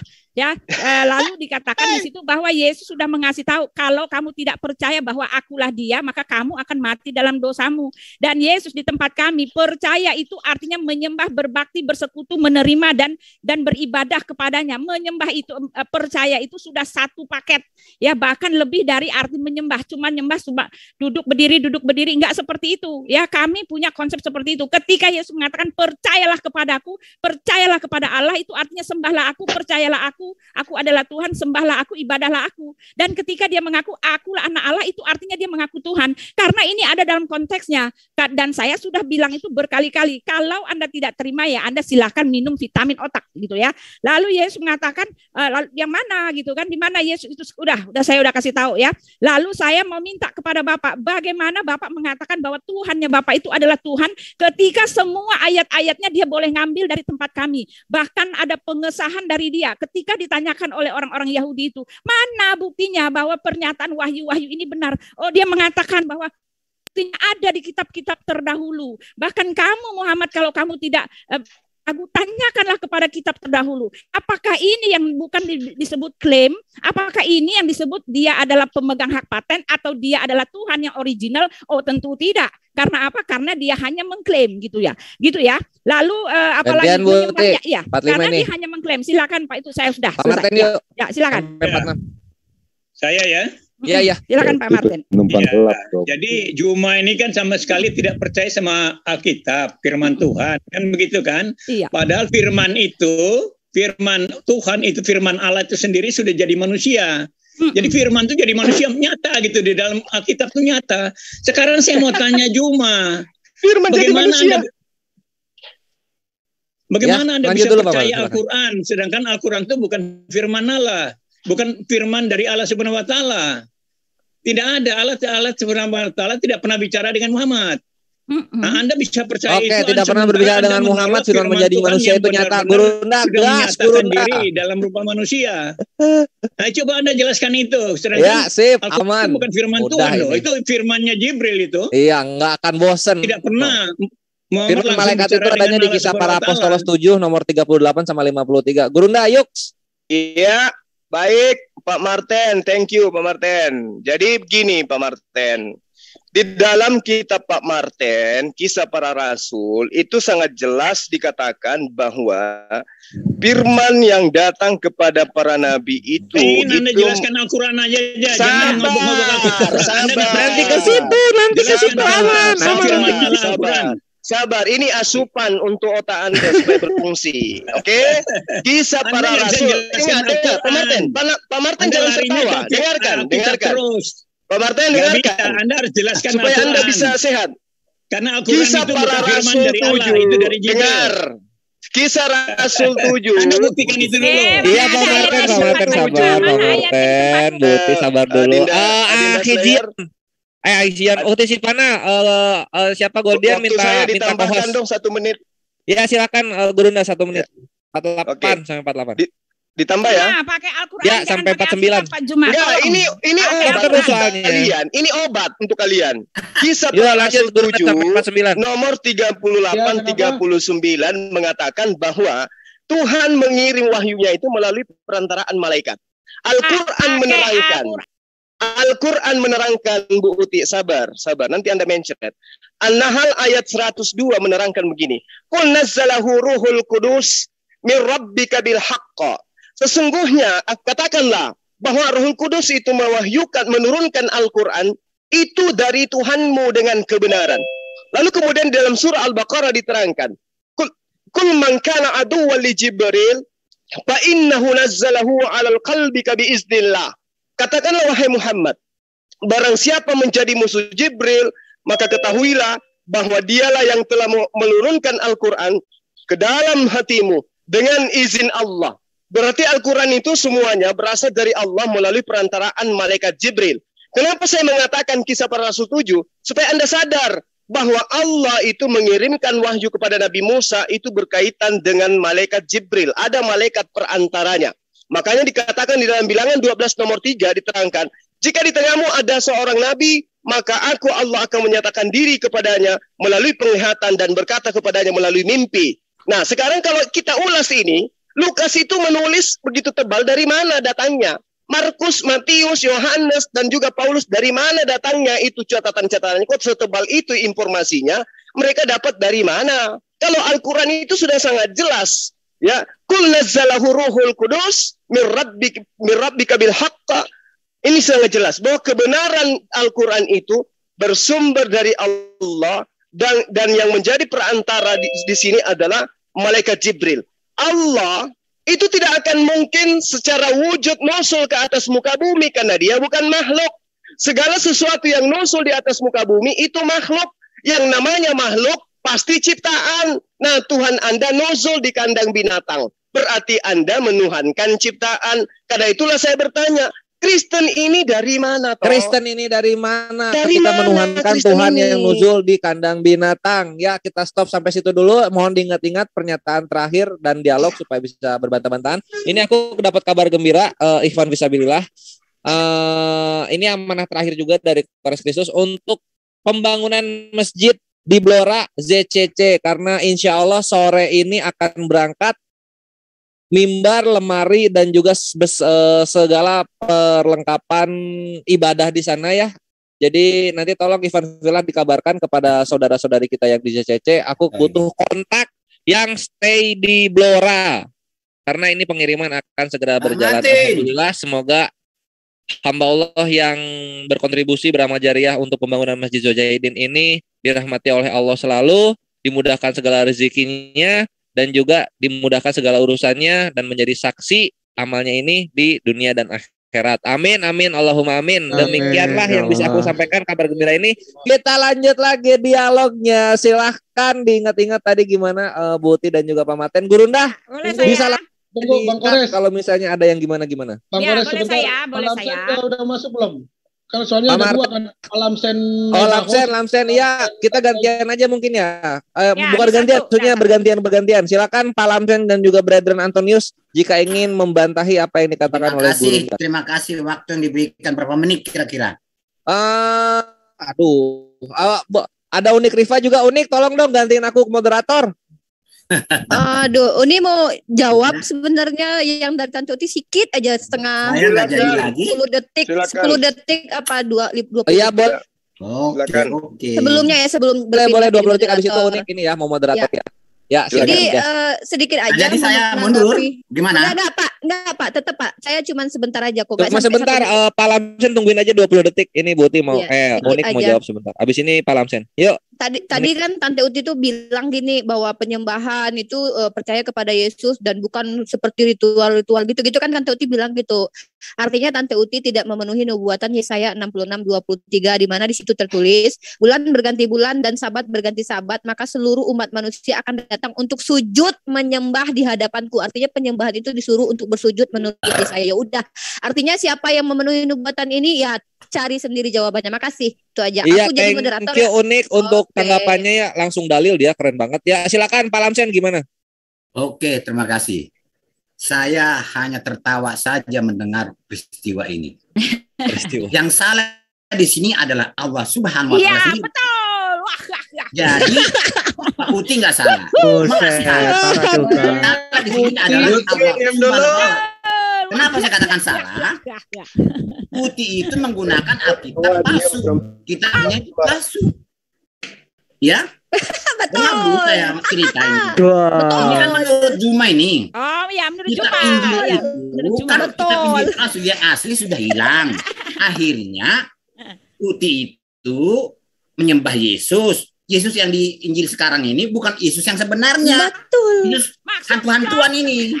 Yesus sebenarnya tercatat di Injil yang benar, yang asli. Nah, itu dia. Yang salah di sini Allah Subhanahu wa taala membuat kamu ribut. Ya, nanti kita jawab ya. Udah sekarang sebelah saya moderatornya ini. Dengarkan dulu, saya kabar biarkan burungnya dulu nggak saya dapat bicara. semua. Lanjut Pak Lamsen. Jadi Kita diam dulu Allah biar ini Pak kan Lamsen dulu ya. menurunkan Mohon maaf Taurat. sebelumnya Ya. tolong hargai temannya ya, Pak Lamsen kan di sini Kristen membela kekristenan. Tolong ketika Pak Lamsen memaparkan itu dihargai, jangan dipotong-potong. Iya, Kasihan benar-benar. juga Pak Lamsen Baik-baik. sudah tua. Tolong Bu Uti jangan kayak anak-anak. Silakan lanjut Pak Lamsen. Sebelumnya Monggo, tunggu Pak Lamsen. sebentar sedikit. Saya ucapin terima kasih buat Pak Lamsen yang udah datang kemari. Saya undang. Makasih banyak ya Bapakku. Silakan Opung Lamsen dibuka Lanjut. mic-nya. Iya. Jadi saya tidak salahkan Juma. Betul itu. Saya tidak salahkan Uti. Betul itu semua. Mereka kan berdasarkan kitab masing-masing. Yang salah di sini adalah Allah Subhanahu wa taala. Taurat sudah hilang, Injil sudah hilang. Jadi kacau ajaran ini. Jadi yang mana yang benar? Kan nggak ada lagi yang benar. Yesus yang di Injil ini, yang di Injil si Uti ini kan bukan Yesus sebenarnya. Yesusan itu. Yesus sebenarnya adalah yang tercatat di Injil yang diberikan oleh Allah kepada Isa Al-Masih. Jadi untuk apa Kita ribut bergantian kita? ya. Jangan Bergantian. mau kita didorong oleh Allah Subhanahu wa taala itu. Janganlah ribut. Jadi Allah Subhanahu wa taala itu harusnya memperbaiki ajarannya itu. Supaya jangan ribut kita di sini. Terima kasih. Nanti ya, Tante Uti. Gimana udah selesai Pak Lamsen?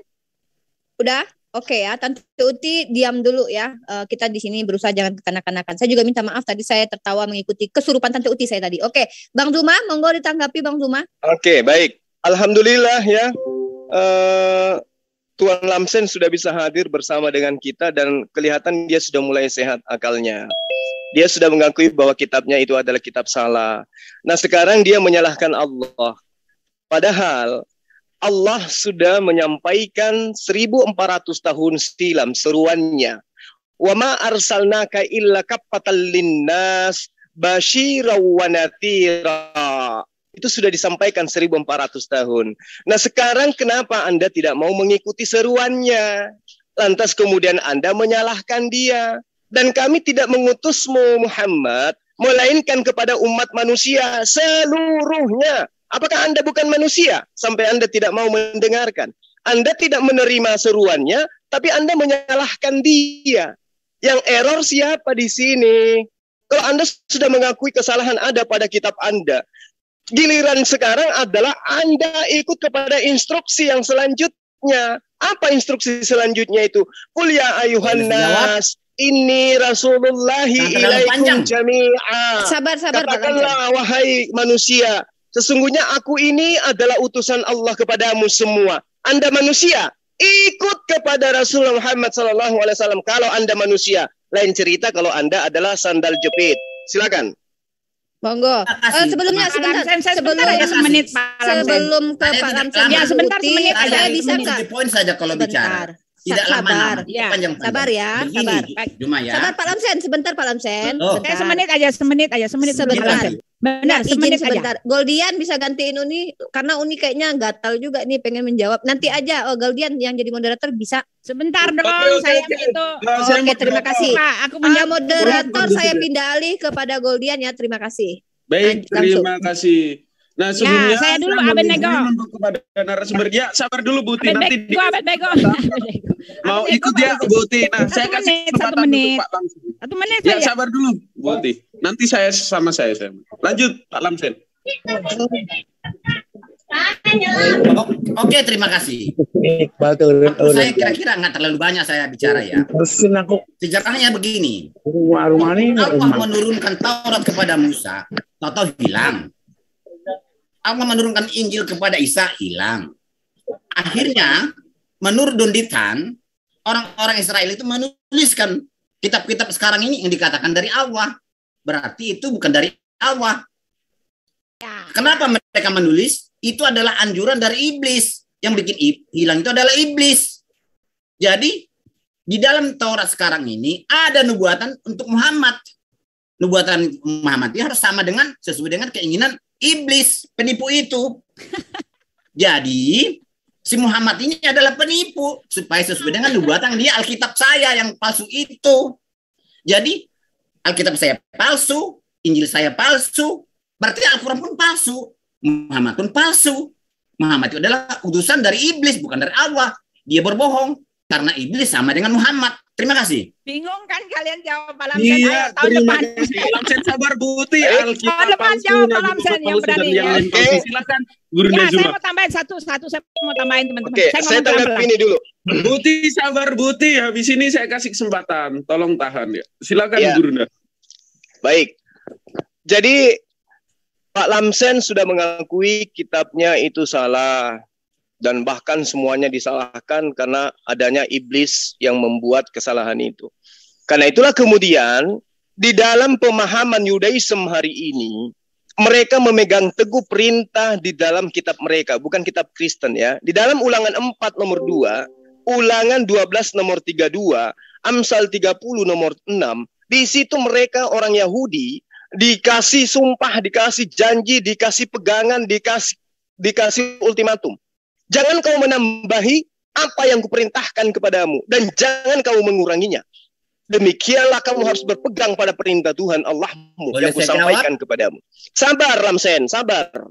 Di dalam Amsal 30 nomor 6, jangan menambahi firman-Nya supaya engkau tidak ditegurnya dan jangan kamu menambahi agar engkau tidak dianggap sebagai pendusta.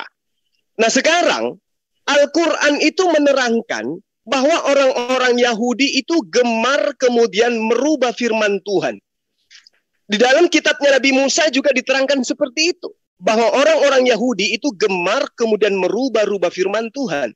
Sedangkan Musa masih hidup, mereka sudah melakukan pembangkangan terhadap Tuhan. Apalagi ketika nanti dia setelah tidak ada. Karena itulah kemudian saya bertanya, ini Kristen dari mana Pak Lamsen? Sebentar Pak Juma ngoceh lama. Dari mana ini Kristen Pak Lamsen? Asalnya dari mana? Kalau Islam itu diutus memang untuk semua manusia. Wa ma arsalnaka illa kafatan linnas. Oke? Manusia Rasulullah Muhammad SAW diutus untuk seluruh manusia. Nah, Kristen ini dari mana asalnya? Sementara Yesus diutus kepada hanya Bani Israel. Silakan. Udah. Terima kasih Pak Juma. Saya kasih kesempatan Buti juga, Guru Najwa dikeroyok Kristen. Enggak apa-apa. Ya, saya nggak ya, apa-apa. kasih saya sebentar Pak. Ya, Nah, silakan. gini aja Pak Juma ya, dari awal dari A sampai B sampai Z semuanya hanyalah klaim semata. Adapun ayat-ayat di dalam Al-Qur'an, akulah Tuhan Allahmu, aku sembahlah aku, itu juga boleh ngambil dari perkataan dia kepada yang mengaku-ngaku bahwa dia adalah Elohim, kepada Musa, kepada nabi-nabi sebelumnya ya. Kalau saya mau bertanya kepada Pak Juma ya begini ya, ketika ada Tuhan yang mengaku bahwa saya ketika ditanya oleh umatnya, mana sih bukti-buktinya wahyu ini bahwa ini benar? Lalu Tuhannya bilang gini, kamu tanya sama yang di sana gitu ya. Waktu saya pergi, mana sih alamatnya? Lalu saya nggak tahu, saya bilang, kamu tanya aja sama yang tahu. Ternyata Tuhan kamu tidak tahu gitu kan. Jadi jelas. Oh, jadi Tuhan punya alamat. Ya, semuanya hanyalah Kristen punya alamat. Semuanya hanyalah Pernah mengklaim. masuk Ya, ketika dia pun mengklaim bahwa dia adalah Tuhan, itu juga kalau Anda mau telusuri itu perkataan Elohim dengan Musa, perkataan Elohim dengan Daud, perkataan Elohim dengan yang lain. Bahkan Al-Quran sendiri telah mengatakan bahwa bukti-buktinya ada di buku-buku sebelumnya, di kitab-kitab sebelumnya. Tetapi setelah di cross check, cerita-ceritanya beda bagai bumi dengan langit. Itu artinya ketika dia mengklaim dia juga hanya mendapat kabar burung. Nah, itu dia ya. Jadi jelas ya, itu buktilah yang menentukan silakan Pak Lamsen, apakah betul atau salah. Bentar ya. Saya mau jawab si Juma tadi, si Grunda itu. Nanti aku juga menjawab ya Goldian. Oke, udah? Oke. Silakan Pak Lamsen. Juma, dengar. Kamu Donditan si macam-macam itu mengatakan Taurat yang asli sama sekali hilang sama sekali. Kan? Iya, memang nggak ada sekarang. Kalau ada tunjukkan. Iya. Bisa kamu tunjukkan. Tunggu dulu. Nangis. Biarkan saya bicara, biar tahu. Kalau masih ada tunjukkan ya. Ucapan saya, Jumat sabar. Kamu bicarakan terlalu panjang, saya pendek-pendek kok, ya.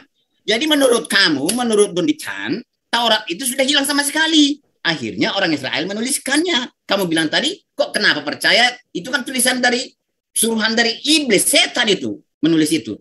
Makanya orang-orang Yahudi itu, Judaisme itu percaya kepada tulisan setan. Nah, di situ ada nubuatan Muhammad, di nubuatan tulisan setan ini ada Muhammad yang diinginkan oleh setan. Nah, jadi Muhammad ini muncul mengatakan bahwa dia dapat wahyu dari Allah, padahal dari setan. Artinya Al-Quran ini pun nubuatan dari setan, dari iblis. Oh, terbalik otaknya ini orang. Terserah Juma lah. Bang, biar nanti saya jawab. Juma memakai terbalik otaknya. Saya mengikuti ajaran Juma. Saya tidak salah-salahkan. Saya tidak salah. Saya tidak salahkan Juma. Saya tidak salah-salah. Saya pikir Rasulullah menerima Saya mengikuti ajaran Juma. Saya mengikuti ajaran Juma. Juma mengatakan Taurat asli sudah hilang. Emang ada sekarang? Iya. Akhirnya muncul orang yang dikatakan dari Allah. Emang ada? Pak Lamsen, Taurat yang asli ada. Nubuatan di situ adalah nubuatan Muhammad. Itu kepustakaan iblis. Jadi Muhammad itu harus sama dengan iblis sifatnya supaya sama. Akhirnya namanya Al-Quran yang dari iblis. Artinya Muhammad Al-Quran itu adalah iblis, sama-sama iblis semua.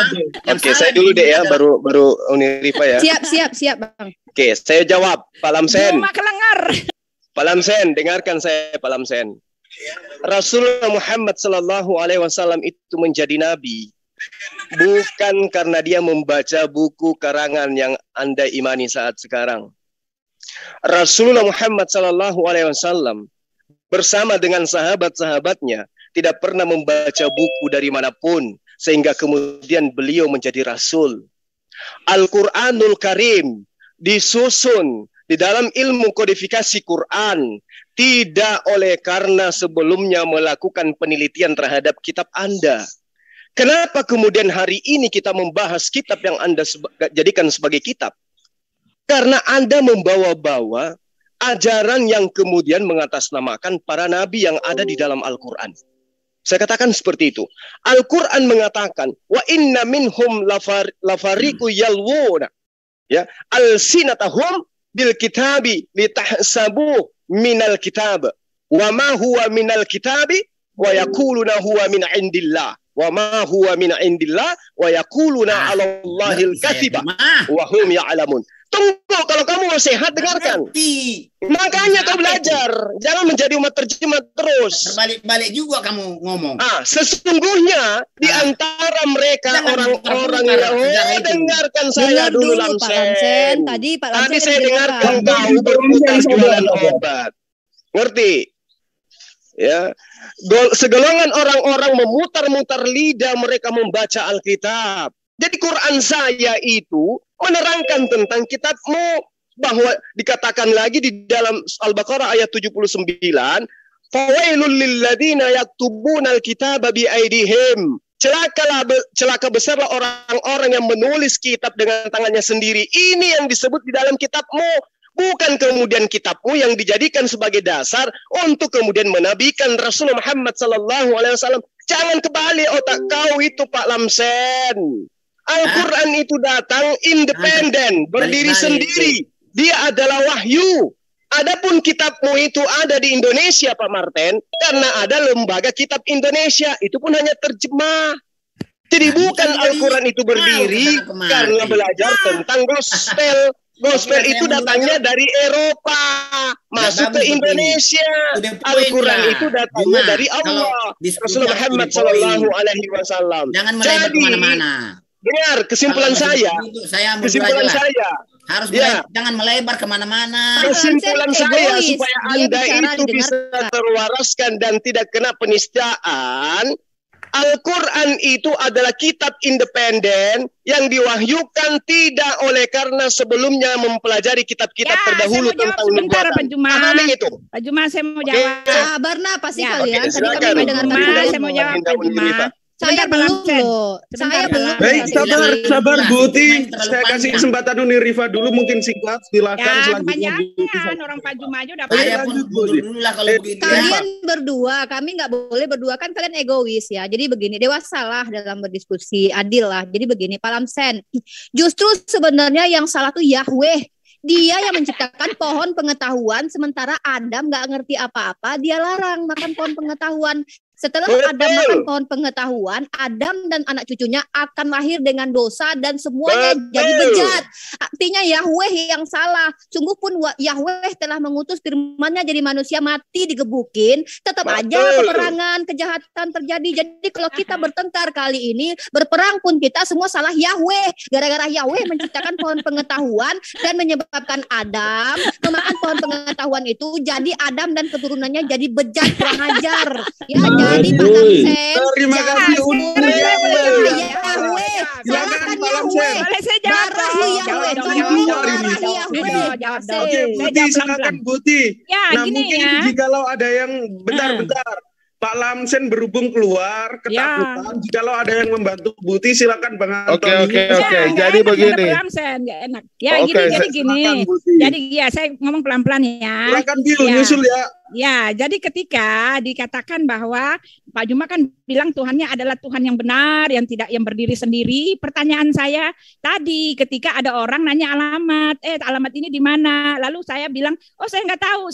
Itu kamu tanya aja sama yang di sana. Nah itu yang dilakukan oleh Tuhanmu Pak. Ya, hai Muhammad, ketika kamu berada dalam keraguan-raguan tentang apa yang tuliskan kepadamu, yaitu kan, tanyakanlah kepada orang yang membaca kitab terdahulu. Bagaimana integritas Tuhan suruh umatnya, suruh rasulnya bertanya kepada orang lain, kepada kitab yang terdahulu, gitu kan. Lalu di dalam Taha 133 dia mengatakan bahwa bukti-bukti bahwa kebenarannya itu ada di kitab-kitab terdahulu, gitu. Lalu dia bilang bahwa sejarah itu adalah kebenaran yang tidak bisa diganggu-gugat. Lalu ternyata ketika dibuktikan, diuji karbon, dikomparasi, ternyata semua yang dia bukti-buktikan itu enggak sama, enggak bisa, enggak sama, enggak serupa. Jadi istilahnya bolehlah saya mengatakan bahwa Allah cuma terima kabar burung ya. Ketika dia menuliskan bahwa Isa lahir di pohon korma, padahal sejarah dia bilang sejarah itu adalah kebenaran. Sejarahnya ada di Alkitab yang mengatakan Isa bukan di pohon korma, Isa itu lahir di Bethlehem. Nah itu loh maksud saya Pak. Bapak harusnya berpikir bagaimana mungkin Tuhan seperti ini, salah-salah begini. Lalu ketika dia mengklaim pun klaimnya juga salah gitu loh. Itu aja Pak. Ya jadi jangan salahkan Elohim, jangan Rifa mengatakan bahwa Elohim lah yang salah ketika tadi dia mengatakan bahwa dia melarang Adam makan buah. Lalu ketika itu Allah juga mengatakan akulah Yahweh itu. Dia menulis tentang kita Adam. Loh, jadi Yahweh itu menurut kalian Tuhan kami kan? Kamu nggak menyamakan kan? Yahweh, Assalamualaikum. Kamu sendiri cari bukti di tempat kami, tetapi kamu salah-salahkan untuk kepentingan dirimu sendiri. Jadi istilahnya adalah ya kesimpulannya adalah. Saya boleh bantu jawab juga ya. Klaim. Saya tambahin sedikit. Jadi begini. Silakan. Yang sebenarnya jangan bilang kami.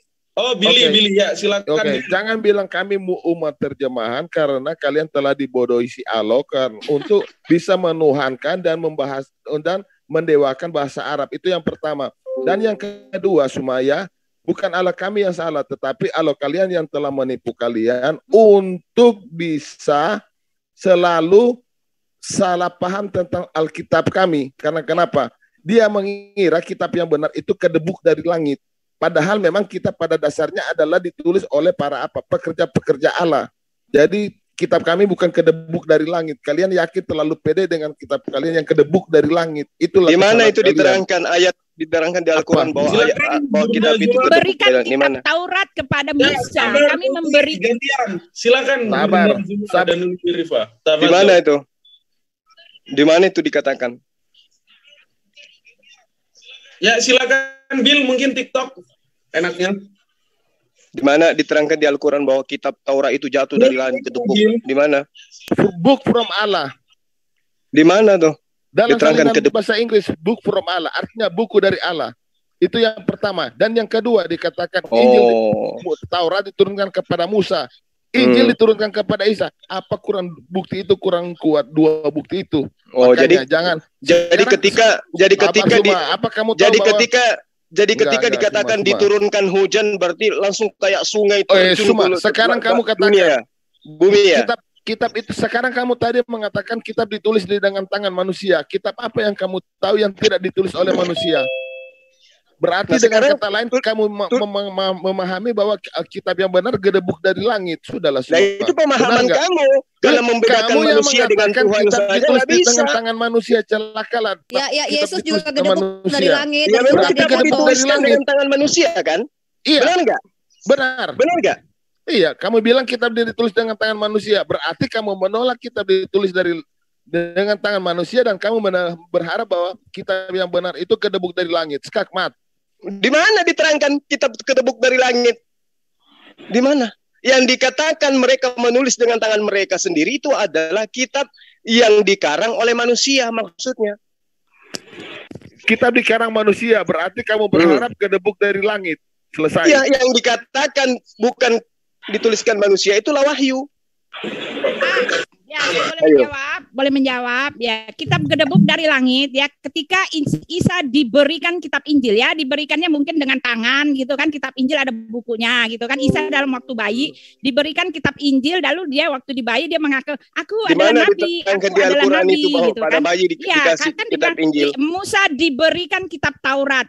Ya, Daud diberikan kitab Jabur. Ya diberikan yang namanya dari Tuhan, dari atas kan Tuhan di atas ya, gedebuklah dari langit pluk gitu diberikan kepada terus dia. Yang dikatakan di kitab Wahyu itu sebuah kitab Injil itu yang mana? Daud itu menulis, dia yang menulis, bukan dia diberikan kitab yang dari langit ya.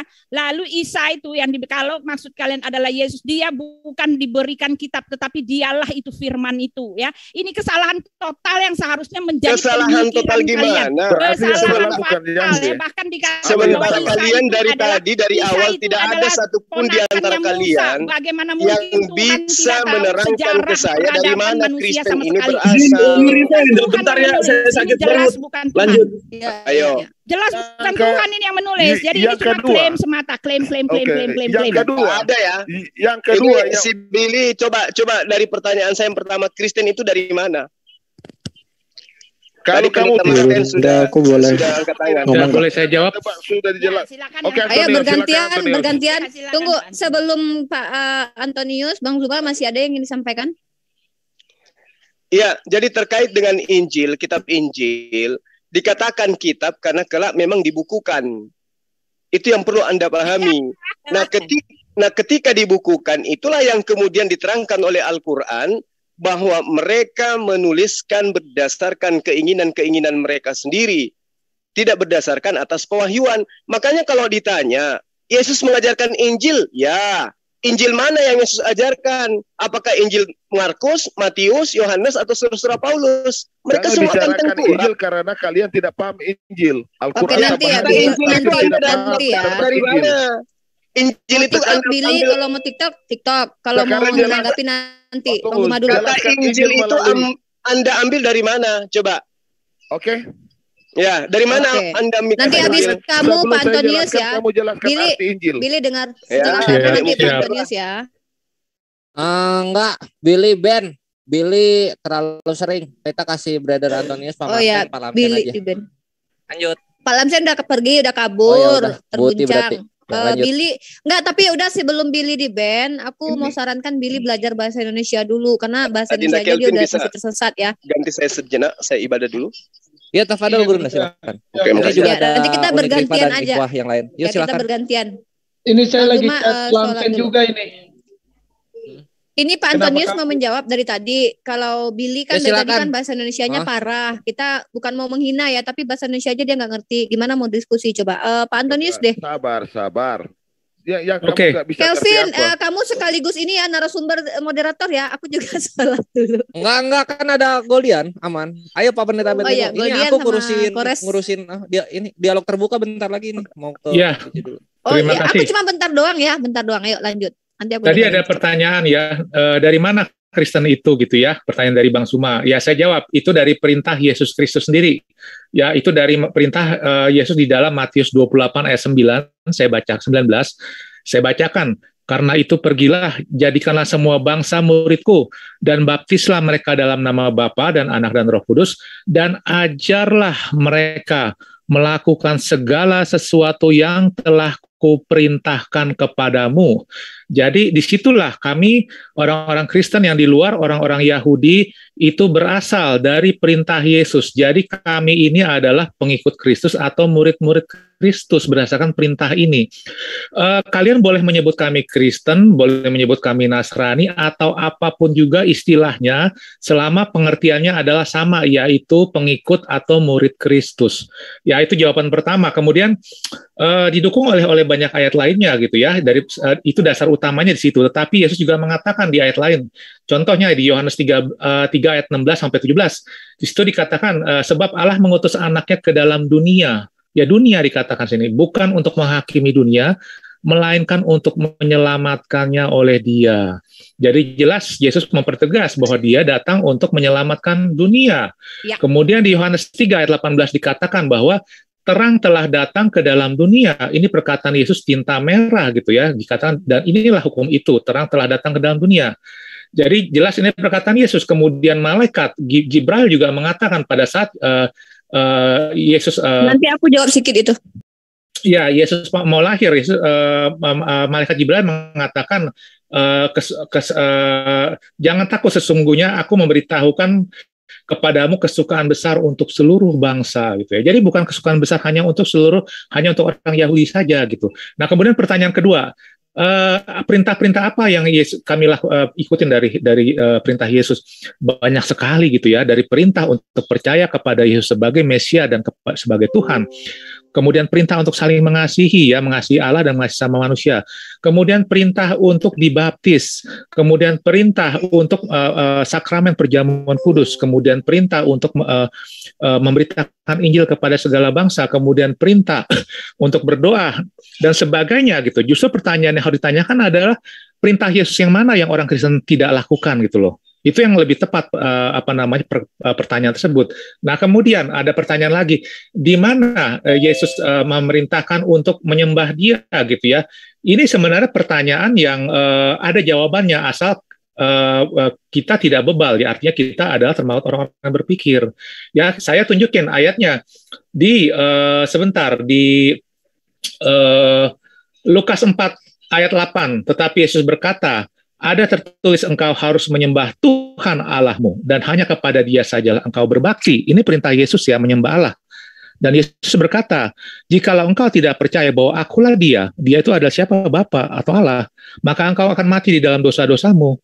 Ya, jadi jelas kenapa kami menyembah Yesus, karena Yesus mengatakan Dia adalah Bapa, Dia adalah Allah, Dia adalah Alfa dan Omega.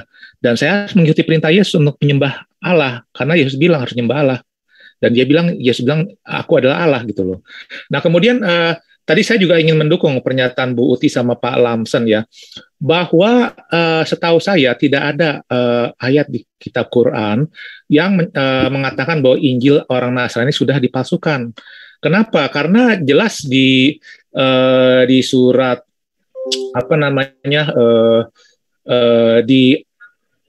sebentar itu saya lupa di Al-Baqarah ya, Al-Baqarah 8 ayat 29, di situ dikatakan, dan setelah datang kepada mereka Al-Quran dan Allah yang membenarkan apa yang ada pada mereka gitu ya. Jadi Allah sendiri membenarkan apa yang ada pada mereka. Jadi jelas kitab-kitab Injil yang ada pada kami orang Nasrani maupun Torah yang ada pada orang Israel itu dibenarkan.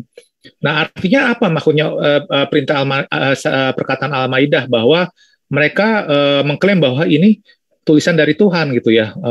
Itu bisa diartikan selain daripada Injil, Torah, dan Zabur. Contohnya apa? Contohnya misalnya Talmud gitu loh. Kenapa? Ini menurut saya pribadi ya, Talmud. Karena di Yeremia dikatakan, engkau pada bangsa Israel, engkau mengikuti ajaran manusia. Ya, jadi itu yang saya percaya bahwa ajaran manusia itu yang di luar dari Tanak ya, di luar Tanak. Nah, itulah yang diikutin.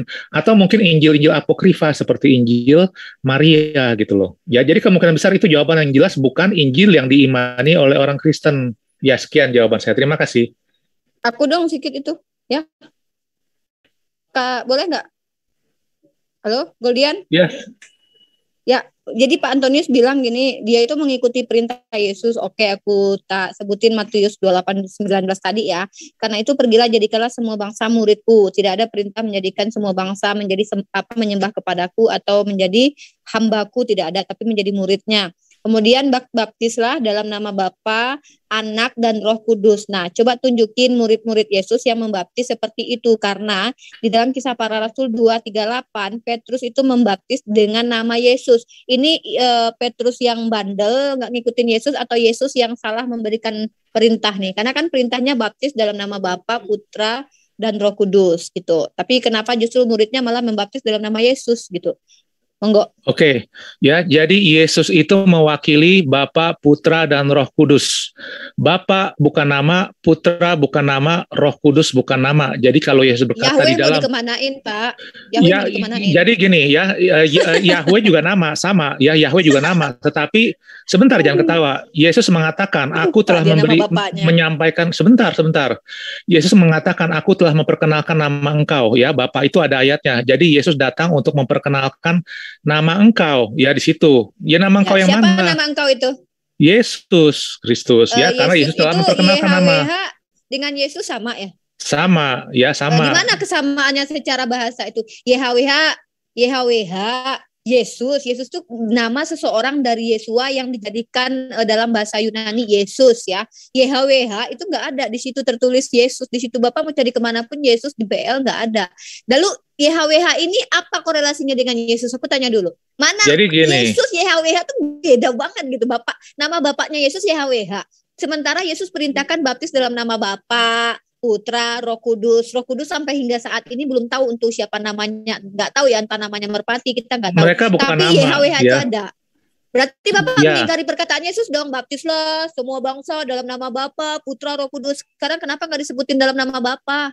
Kenapa nama Yesus doang? Ya kan tadi saya sudah bilang ya, nama Yesus itu sudah mewakili karena Bapa bukan nama, Putra bukan nama, Roh Kudus bukan nama. itu apa, Pak? Ya makanya dengar satu-satu kan ada pertanyaan banyak nih ya. Jadi yang pertama saya menjawab dulu. Fokus ke nama ini dulu. Gini, Bapak menghilangkan nama YHWH lalu menggantinya dengan Yesus. Jadi Yesus itu mewakili kata Bapak. Sementara Yesus perintahkan baptis dalam nama Bapa, Putra, Roh Kudus. Murid-murid Yesus semuanya rata-rata membaptis dengan nama Yesus. Pertanyaan saya kembali lagi, nama Bapak kalian singkirkan?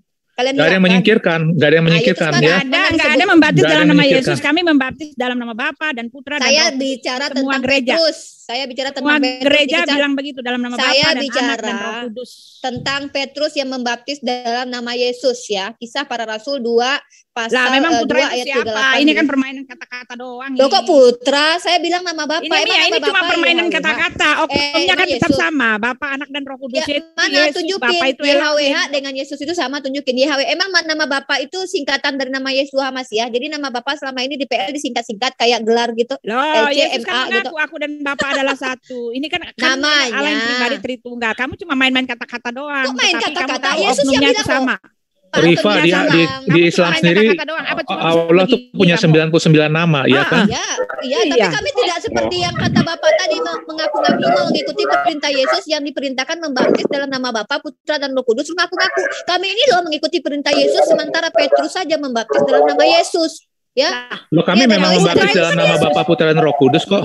Enggak ada yang berubah. Ini Petrus saya baca bukan kalian. Saya tanya tentang Petrus. Di mana murid Yesus? Mana? Loh, mana murid Yesus yang membaptis dalam nama Bapa, Putra, Roh Kudus mana? Mana? Tunjukin saya dalilnya. Nah, sekarang saya bilang tanya, saya minta dalilnya. Jangan kemana-mana. Jawab dulu punya saya, baru beralih, baru tanya. Saya saya udah jawab tadi. Mana? Pantonius jawab dulu. Dengan Allah Azza wa Jalla. Tapi Tante Uti orang belum selesai pertanyaan saya. Main-main kata-kata malas doang. Main-main kata. Mana? Main kata-kata. Tunjukin dalil di PB. Salahnya dia di mana? Saya tanya, mana dalil di PB yang menunjukin murid-murid membaptis dalam nama Bapa, Putra, Roh Kudus seperti yang diperintahkan Yesus? Itu kok pada murid-murid pada ngeyel ya, cuman membaptis dalam nama Yesus. Tunjukin dalilnya. Iya, jadi pada saat Petrus sudah membaptis dalam nama Yesus. Jadi kelihatan neneknya tuh. Emang nenek-nenek kenapa emang? Emang kenapa? Saya nggak malu kalau dibilang nenek-nenek. Emang Tante Uti udah nenek-nenek. Bu Rifa. Saya sedikit tanggapi boleh. Lanjut Bang Suma. Jadi gini, Boti dan Saudara Antonius, tolong tanggapi saya dulu. Kayak anak kecil. Ya, oke Bang Suma lanjut ya. Aku pindahkan. Oke, anggap saja Matius 28 nomor 19 nomor 20 ini bukan ayat sisipan sesuai dengan pernyataan para pakar Bible. Jadi gini, karena itu pergilah, jadikanlah semua bangsa muridku. Sekarang saya mau tanya sama Saudara Antonius. bangsa murid Yesus pada masa itu bangsa apa aja? Pada masa itu ya, ya jadi masanya kan besar banyak ya. Jadi semua artinya intinya begini. Pamit ya, main kata-kata doang. Jangan diputar-putar ayatnya karena ini perintahnya kepada bangsa murid Yesus, Bos, bukan kepada bangsa Indonesia, Bos. Iya, jadi Bu Uti udah tahu ini, pasti nangis dia di sini, makanya dia lari. Sekarang saya tanya, murid Yesus, Bani Israel memiliki 12 suku bangsa. Pada saat Yesus datang, saya ingin tahu dari saudara, apakah ke-12 suku bangsa keturunan Yakub semuanya telah menerima Yesus sebagai utusan Tuhan? Jawab. Jelas tidak, ya. Makanya Yesus memberikan perintah kepada seluruh bangsa. Karena itulah ayat ini diperintahkan kepada muridnya untuk kemudian menjadikan semua keturunan Yakub, ke-12 suku bangsa itu menjadi pengikut Yesus. Bukan kalian. Enggak salah Bang Suma, ya. Itu perintah. Di mana salahnya? Itu perintah untuk seluruh bangsa, bukan kepada hanya bangsa Israel. Yesus mengatakan, ini hanya untuk Bani beritakanlah Israel. Injil mulai dari Yerusalem, kemudian ke Samaria, dan akhirnya ke seluruh bangsa. Artinya semua bangsa, bukan hanya bangsa Israel. Bangsa yang dimaksud di sini adalah ke-12 suku Bani Israel.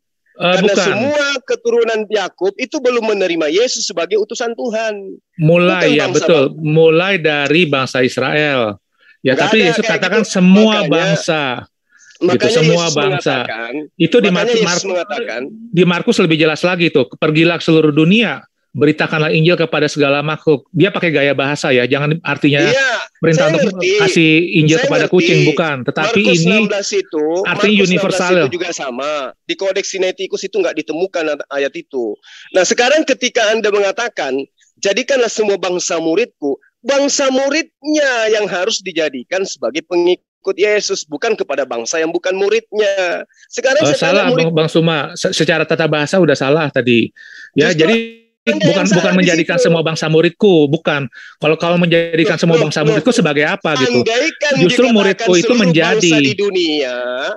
Andaikan seluruh bangsa di dunia, itu udah benar itu. Tapi dia katakan semua bangsa muridku. Muridnya ini bangsa apa aja yang ada? Nah, itu salah. Ya, itu muridku itu menjadi ya. Aku diutus hanya semua bangsa menjadi muridku gitu loh. Ayo, aku diutus hanya kepada domba-domba yang hilang dari Bani Israel. Ya, bagaimana Anda bisa mematahkan ini? Itu Yesus ya, itu Yesus yang diutus. Tetapi Yesus mengutus murid-muridnya untuk memberikan segala bangsa. Domba-domba yang hilang dari Bani Israel. Iya, Bang Suma bisa membedakan. Di dalam Matius 10, nomor 5, nomor 6, Yesus berpesan kepada ke-12 muridnya agar jangan ke bangsa lain. Iya, tetapi Yesus merubah perintahnya. Kok merubah? Kenapa itu makanya boleh? Para pakar Bible mengatakan data ini adalah data sisipan karena Yesus berpesan kepada ke-12 muridnya. Pakar yang mana? Pakar yang mana mengatakan sisipan? Ke bangsa lain. Begini Bang Suma, yang dibilang sisipan di Matius 28 ini itu adalah baptisan dalam nama Anak dan Putra dan Roh Kudus. Itu juga pendapat yang kontroversi, ya, bukan seluruh ayat 19. Dan kenapa itu dibilang sisipan? Karena ada di beberapa teks yang tidak ada. Tetapi banyak juga scholar yang menentang karena ayat ini sudah dikutip oleh Bapak Gereja di abad kedua, yaitu Tertullianus. Dia udah mengutip pembaptisan dalam nama Bapa, Anak dan Roh Kudus. Oke, kalaupun itu kontroversial, jangan, itu lain cerita. Yang kontroversial itu Bapa, Anak dan Roh Kudus yang jadi kontroversial, bukan perintah Yesus untuk menjadikan semua bangsa muridnya. Yang begitu, itu yang benar begitu. Yahudi, Bani Israel. Makanya dari awal, Saudara Antonius, bukan. Ketika saudara mengatakan bahwa kalian adalah pengikut Yesus, saya belum pernah menemukan perintah Yesus untuk menyembah dirinya. Nggak ada bangsa muridku, Yang ada semua bangsa dijadikan sebagai murid. Murid itu adalah keterangan. Gini loh. Jangan Anda tambah-tambah. Nggak ada tambahan. Bang Suma, ya, salah memahami teks. Bangsa murid Yesus pada masa itu bangsa apa aja? Semua bangsa. Yesus mengatakan semua bangsa, nggak ada bangsa apa aja. Anda jangan nambah-nambahin. Itu teks, ini nggak tambahin. Sebentar Bang Suma. Ini saya bicara sesuai dengan Bang Suma menarasikan di luar teks. Oh enggak dong. Begitu. Semua bangsa muridku. Sekarang murid Yesus jadikanlah semua bangsa muridku. Oh, ya, salah. Bukan semua bangsa muridku, bukan. Antonius, semua bangsa muridku artinya menjadi murid. Andaikan ayatnya begini, jadikanlah semua bangsa menjadi muridku, baru Anda bisa benar. Tapi ketika Yesus mengatakan, jadikanlah semua bangsa muridku, ini hanya terpola kepada murid-muridnya saja. Makanya dia berpesan kalau yang Bang Suma mau seperti itu, harusnya bunyinya begini, jadikanlah semua bangsa yang merupakan muridku, gitu. Itu baru benar. Dan faktanya orang-orang Israel belum menjadi murid Yesus. Jadi itu otomatis menggugurkan logikanya yang disampaikan oleh Zuma, gitu loh. Jadi bangsa muridku itu belum ada saat itu, Suma.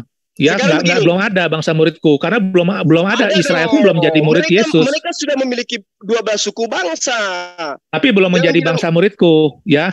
Belum menjadi murid Yesus. Karena itulah kemudian yang dari Benyamin harus jadi muridnya, yang dari Lewi harus jadi muridnya. Bukan keluar ke Indonesia, bukan. Jadikanlah semua bangsa muridku. Bukan dia katakan jadikanlah ya, tapi semua logika bangsa salah, Bang Suma. Menjadi muridku. Sekarang begini. Itu logika salah dipaksakan. Anda yang memaksakan karena Anda sudah terlanjur menjadi Kristen. Bangsa muridku itu nggak mungkin secara frase bahasa. Bangsa muridku itu tidak ada gitu loh. Bangsa muridku itu lalu keterangannya apa? Jadikanlah semua bangsa muridku menjadi apa? Enggak jelas kan. Tapi kalau ya makanya muridnya itu harus dipisahkan dengan bangsa. Kan muridnya itu Anda udah jadikan satu dengan bangsa. Berarti udah nggak ada lagi. Gitu loh, Bang Suma. Anda ini bukan murid, Anda ini penyembah. Makanya kalau Bang Suma bilang kita belum menjadi murid, berarti Yesus memerintahkan supaya kami semua jadi muridnya, begitu loh.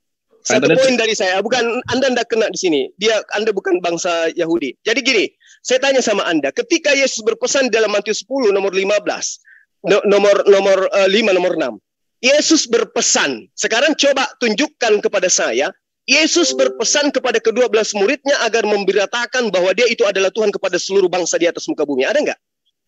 Ya jelas belum waktunya, ya kan? Lalu belum waktunya. Kenapa Anda bukan Yahudi, tapi kenapa Anda menuhankan dan mengaku sebagai murid? Sementara Anda yang ada adalah penyembah, bukan murid. Perintah Yesus. Perintah Yesus itu untuk menjadikan bangsa muridnya, bukan bangsa Indonesia. Ya enggak salah, makanya Bang Suma salah memahami secara teks, secara gramatikal. Secara gramatikal aja Suma udah salah gitu loh. Jadikanlah semua bangsa muridku itu, Bang Suma udah salah secara gramatikal. Ya itu tadi kalau itu bangsa muridku dijadikan satu, lalu dijadikan sebagai apa? Lalu karena bangsa muridku itu dijadikan sebagai apa, Bang Suma di situ? Anda menganggap ini menjadi semua bangsa karena Anda sekarang ini menjadi Kristen. Bukan, itu tata bahasa yang Bang Suma langgar. Justru kalau tata bahasa harusnya bangsa menjadi muridku, semua bangsa. Tapi ini tidak semua bangsa. Dia hanya mengatakan, jadikanlah semua bangsa muridku. Iya, otomatis begitu. Kalau yang Bang Suma mau, harusnya bangsa yang sudah merupakan muridku. Itu salah berarti. Secara logika salah, secara bahasa salah. Yesus itu, suku bangsa murid Yesus itu hanya 12 suku bangsa. Mereka belum jadi murid Yesus. Bang Suma secara logika aja udah salah. Bukan hanya secara bukan hanya grammar loh. Makanya salah. Kalau dijadikan berarti mereka belum menjadi murid Yesus. Berarti klaim Suma bahwa bangsa muridku itu adalah orang-orang Yahudi itu salah gitu loh. Makanya pada masa Yesus semua bangsa Israel itu tidak percaya kepada dia, hanya makanya orang. Salah. Kalau Bang Suma bilang bangsa muridku itu Yahudi itu salah karena mereka belum jadi murid Yesus. Begitu secara logika salah, secara grammar juga salah gitu loh. Jelas dua-duanya salah. Coba kita lihat di dalam Matius 10. Ke-12 murid itu, dengar, ke-12 murid itu diutus oleh Yesus dan Yesus berpesan kepada mereka. Enggak, Bang Suma, ini udah jelas. Di Kisah Para Rasul juga ada jelas di situ dibilang. Di situ dibilang para murid-murid suruh menunggu. Lukas tidak masuk di dalam daftar ke-12 murid. Itu salahnya Bang Suma juga gitu loh. Gimana ceritanya? Gini Bang Suma. Bang Suma kami Kristen mengimani. Kami mengimani seluruh kitab. Kalau Bang Suma kan tidak mengimani seluruh kitab. Umat itu hanya potek-potek aja gitu, potek-potek dan dieisegesiskan gitu loh. Mengimani kitab Anda karena nggak bisa Bang Suma udah salah kemana-mana gitu loh. Secara alkitabiah salah, secara grammar salah, secara logika salah, ketiga-tiganya salah gitu. Sekarang dengarkan, sebelum saya mute Anda, dengarkan. Di dalam Matius 10:5 Matius menerangkan ke-12 murid itu diutus oleh Yesus. Sekarang ada nggak Lukas diutus di antara 12 murid itu? Belum pada saat itu. Nah, Ya, terus kapan Yesus mengutus Matius? setelah Lukas, kapan? Yesus bangkit. Begitu. Kan jelas, kronologinya jelas. Oke. Silakan yang lain lanjut. Yang jelas, ke-12 murid Yesus itu dipesan oleh Yesus jangan ke bangsa lain. Kalau ada yang mengaku murid, itu murid palsu. Silakan lanjut yang lain. Iya, sebelum Yesus bangkit ya. Kata yang dipakai itu kan etnos. Coba itu strongnya itu seperti apa gitu kan. Properly, people joined by practicing similar custom or common culture. Jadi maksud dari yang kata etnos itu tuh merujuk pada sekelompok orang yang sama budayanya, sama kebiasaannya, sama adatnya, dan ini jelas merujuk pada orang-orang Israel sendiri, bukan di luar Israel, bukan Gentiles di sini maksudnya. Jadi yang Bang Juma itu masih valid gitu. Silakan. Sebentar. Etnos yang mana tuh? All nation disebut di situ, sebutnya all nation. Kok bisa etnos? Ras, a race, a nation, the nation, gitu ya. Jadi kunci utama itu ras gitu. Gini. Etnos itu artinya juga bangsa, ya. Berbagi kebiasaan, berbagi kesamaan, adat, budaya, begitu maksudnya. Dan ini jelas untuk orang di luar Israel. Itu maksudnya ya. Kalau dari Bang Pami, saya jelasin. Saya izinkan saya share screen ya, supaya jelas nih ya. Izinkan saya share screen. Oke, sebentar ya. Oke, sebentar. Izinkan saya share screen biar jelas. Nanti aku menguatkan Bang Zuma sama Bang Pami ya. Iya. Ini ya yang tadi Anda permasalahkan yang ini ya. Yang etnos ini ya. Ini etnos ya. Semua bangsa. Etnos. Memang betul, etnos itu artinya bangsa. Ya, bangsa artinya bangsa apa yang mempunyai kesamaan, saya setuju. Ya, artinya punya kesamaan, entah kesamaan bahasa, kesamaan custom, itu saya setuju. Tetapi Anda nggak boleh melihat hanya kata ini, Anda hanya melihat kalimat. Di sini dikatakan semua bangsa, artinya semua etnos. Ya, artinya bangsa betul, bangsa itu bisa merujuk ke bangsa Yahudi saja, atau bangsa Yunani saja, atau bangsa Romawi saja, karena kan punya kesamaan. Tetapi harus dilihat, ini semua. Berarti bukan hanya Yahudi saja. Aku tanggapi ya. Bukan hanya Yunani saja, bukan hanya Romawi, tetapi semua. Ya, jadi ini menjawab ya semua gitu loh, bukan hanya Yahudi. Oke, silakan.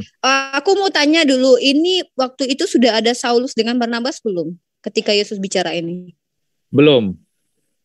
Nah, justru ya yang hanya menjadi rasul untuk non-Yahudi itu cuma Paulus sama Barnabas doang. Bahkan Petrus itu khusus untuk yang bersunat. Ada dalilnya kok? Ada. Nah, ini ya fakta kalau apa yang kalian imani ini sudah salah.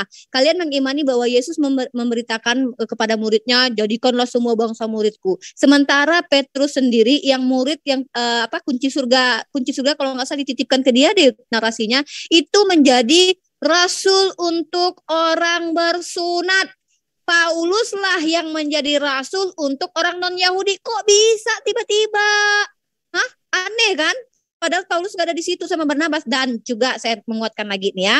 Dan kalau memang Paulus itu Lukas atau yang 70 katanya di lain yang 12 itu adalah rasul, kenapa di dalam Wahyu 21 ayat 14 ya, ini cerita tentang hari akhir, itu cuma 12 rasul yang dianggap. Dan Rasul Paulus ini di mana diletakin nih? Dan tembok kota itu mempunyai 12 batu dasar dan di atasnya tertulis ke-12 nama ke-12 rasul anak domba itu Paulus di mana diletakin nama dia gitu loh. Dan lagi pula lucu ya, ini Paulus yang untuk non-Yahudi dan Petrus untuk Yahudi. Sementara Yesus berpesan juga sama Petrus, jadikanlah semua bangsa muridku. Kenapa jadi pengkhususan itu Petrus? Jawab, terima kasih. Oke, ya, jadi gini, Paulus menginjil ke segala bangsa, itu berarti sudah benar mengikuti perintah Yesus. Nah, Petrus, siapa bilang Petrus tidak menginjil ke bangsa-bangsa lain? Pada mulanya iya, dia hanya menginjil orang-orang Yahudi, karena mengikuti perintah Yesus juga. Karena kan Yesus bilang, mulai dari Yerusalem, kemudian ke Yudea, kemudian ke Samaria, baru ke seluruh bangsa. Jadi Petrus mengikuti itu gitu loh ya. Jadi ini nggak ada pertentangan. Semuanya kalau mengikuti perintah Yesus harus ke segala bangsa. Petrus juga keluar bangsa, bahkan kok kabarnya sampai ke tanah Inggris gitu, penginjilan Petrus gitu. Terus Thomas juga sampai ke India gitu loh. Kabarnya seperti itu. Jadi nggak benar bahwa mereka hanya berita Injil kepada orang-orang Yahudi gitu. Kemudian pertanyaan lainnya tadi apa? Mohon maaf saya nggak ingat. Ya, itu dalam Wahyu tentang hari akhir yang disebutkan Rasul itu cuma 12 orang. Itu Paulus sama Rasul-Rasul yang klaim-klaim yang lain itu yang mana? Kemana mereka? Nanti saya akan kasih tahu di mana Petrus hanya untuk orang bersunat dan Paulus untuk orang non-Yahudi. Nanti saya kasih dalilnya. Saya nggak mau asumsi soalnya. Monggo Pak. Iya. Oke, di situ di kitab Wahyu tidak ditulis siapa namanya gitu. Yang jelas adalah ke-12 murid. Jadi saya nggak bisa jawab dengan asumsi. Kan tadi Bu Rifa nggak mau saya asumsi. Jadi kalau segala sesuatu yang tidak tertulis saya nggak berani berasumsi gitu loh. Ya itu aja sih. Ya, bentar ya. Saya lagi cari dalil di mana Paulus itu adalah dia untuk non-Yahudi, sementara Petrus untuk Yahudi yang bersunat. Nah, di sini yang anehnya itu apa? Ketika yang diperintahkan baptislah semua bangsa menjadi muridku, dan itu diklaim sama orang Kristen untuk semua bangsa, di situ belum ada Saulus. Nah, itu kenapa Saulus ini disebut dengan rasul untuk non-Yahudi, ya. Berarti ada untuk yang khusus Yahudi, gitu loh. Kalau Paulus mengatakan bahwa dia untuk non-Yahudi, berarti itu ada. Faktanya kan Petrus memang untuk orang-orang yang bersunat, walaupun nanti pada akhirnya kalian bilang, oh ada kok ini. Ya, berarti Petrus mengingkari dong apa yang disampaikan oleh ayat-ayat. Boleh tampilin dulu nggak ayat-ayatnya biar kita pahami bersama? Saya lagi cari, bentar ya. Bukannya Galatia 2 itu? Iya, Galatia 2 ya Bang Fahmi ya. Galatia 2, betul, Galatia 2 ayat 8 kalau nggak keliru saya. Yang Galatia ya. Petrus sedang makan dengan orang-orang Gentile, Goyim ya gitu kan. Terus Paulus tuh datang situ. Bukan gitu, Pak Antonius yang itu? Nggak ada ini dalilnya bahwa Petrus untuk orang yang bersunat, sementara Paulus bukan untuk orang yang bersunat gitu loh. Itu ada dalilnya begitu. Tunggu aku lagi cari itu. Yang jelas itu dalilnya begitu. Bentar ya. Tapi lanjut dulu yang Bang Zuma sama yang lain. Nih. Ya Galatia 7:8 ya. Tetapi sebaliknya setelah mereka melihat bahwa kepadaku telah dipercayakan pemerintahan Injil untuk orang-orang tak bersunat, sama seperti kepada Petrus untuk orang-orang bersunat. Karena ia yang telah memberikan kekuatan kepada Petrus untuk menjadi rasul bagi orang-orang bersunat. Ia juga yang telah memberikan kekuatan kepadaku untuk orang-orang tidak bersunat. Gimana tuh di Galatia 2 sampai ayat 7 sampai ke 8. Galatia pasal 2 ayat 7 sampai 8. Itu ada di situ. Itu Paulus sendiri yang bilang loh bahwa Petrus itu untuk orang-orang bersunat. Emang orang Yunani bersunat? Enggak. Jadi lucunya di sini ketika Yesus menyatakan itu di situ enggak ada Saulus waktu itu. Dan di situ diyakini ada Petrus ketika Yesus berkata, jadikanlah semua bangsa muridku. Lah, kok tiba-tiba Paulus sendiri mengatakan dia yang untuk orang yang tidak bersunat dan Petrus untuk orang bersunat. Ini eneng epe gitu loh. Monggo lanjut. Iya, oke. Jadi pengertian Paulus bahwa Petrus itu untuk orang-orang bersunat artinya bukan dia nggak boleh menginjil buat di luar bangsa Israel ya. Artinya memang Petrus itu spesialisasinya di situ gitu loh. Dia lebih banyak menginjil kepada orang-orang yang bersunat. Spesialisasi, tetapi bukan suatu larangan bahwa Petrus tidak boleh menginjil ke bangsa-bangsa lain gitu loh. Loh kan mereka berantem jadinya Pak Antonius nggak tahu di Galatia 2:11 sampai ayat 11 sampai 14. Tetapi waktu Kefas datang ke Antiokhia, aku berterang-terang menentangnya sebab ia salah. Karena sebelum beberapa orang dari kalangan Yakobus datang, ia makan sehidangan dengan saudara-saudara yang tidak bersunat. Tetapi setelah mereka datang, ia mengundurkan diri dan menjauhi mereka karena takut akan saudara-saudara yang bersunat. Dan orang-orang Yahudi yang lain pun turut berlaku munafik dengan dia. Si Paulus menuduh Kefas atau Petrus munafik loh, padahal Petrus ini murid Yesus loh. Enak aja Paulus nuduh-nuduh si Petrus munafik. Dengar dulu, ini jelas ya. Dan orang-orang Yahudi yang lain pun turut berlaku munafik dengan dia, sehingga Barnabas sendiri turut terseret oleh kemunafikan mereka. Barnabas juga dituduh loh sama Paulus munafik sama seperti Petrus, padahal Barnabas murid Yesus juga katanya. Ini Paulus aneh deh, baru-baru datang tiba-tiba udah merasa paling benar aja deh. Tetapi waktu kulihat bahwa kelakuan mereka itu tidak sesuai dengan kebenaran Injil, berarti dia lebih hebat katanya daripada Petrus sama Barnabas. Aku berkata kepada Kefas di hadapan mereka semua, jika engkau seorang Yahudi hidup secara kafir dan bukan secara Yahudi, bagaimanakah engkau dapat memaksa saudara-saudara yang tidak bersunat untuk hidup secara Yahudi? Tuh si Kefas aja memaksa orang di luar itu harus hidup secara orang Yahudi. Gimana dong ini pertanggungjawabannya Pak Antonius atas pernyataan Paulus? Satu, dia terang-terangan bertentangan dengan Kefas, menyatakan bahwa Kefas ini, padahal si Petrus ini kalau tidak salah dititipin sama Yesus. Aku titipkan ya murid-muridku gitu. Ada dalilnya itu bahwa Petrus ini yang dititipkan. Lah kok tiba-tiba si Saulus merasa lebih benar lagi daripada si Kefas? Enak aja dia bilang Kefas alias Petrus itu munafik. Lucu. Lanjut. Oke, boleh saya jawab ya. Justru gini loh, kalau kita bicara secara logika, ayat yang tadi Bu Rifa bacakan, itu menandakan bahwa Petrus juga setuju terhadap penginjilan kepada orang tak bersunat.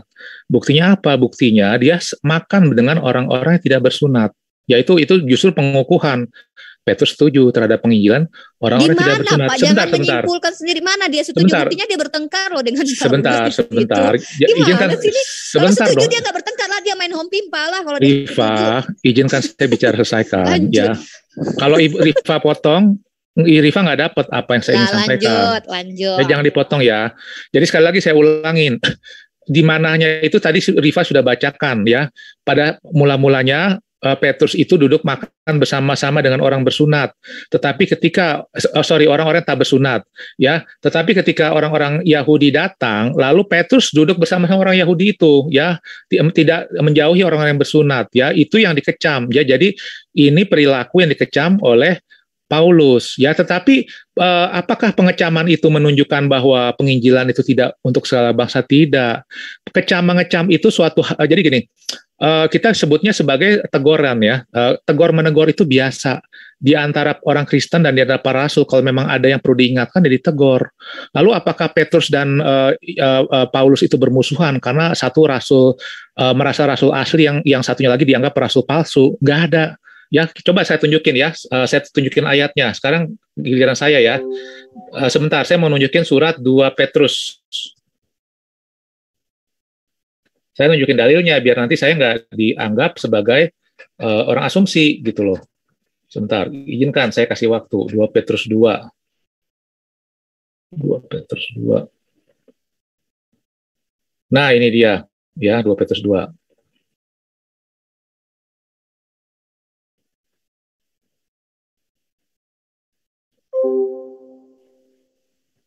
Ya, di sini dikatakan demikian 2 Petrus 2 tersebut ya.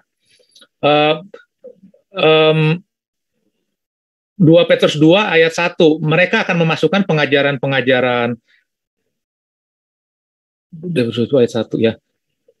Mereka akan memasukkan pengajaran-pengajaran sesat yang membinasakan, bahkan mereka akan menyangkal penguasa bla bla bla bla. Ya, ini bicara bahwa Petrus mengecam para pengajar-pengajaran sesat. Tetapi di ayat kedua di sini dikatakan banyak orang akan mengikuti ajaran mereka yang dikuasai oleh hawa nafsu mereka kehidupan bla bla bla bla. Sebentar. Kemudian kita beralih ke 2 Petrus 3 ayat 15 ya. Ini lanjutannya. Jangan comot-comot ayat, Pak.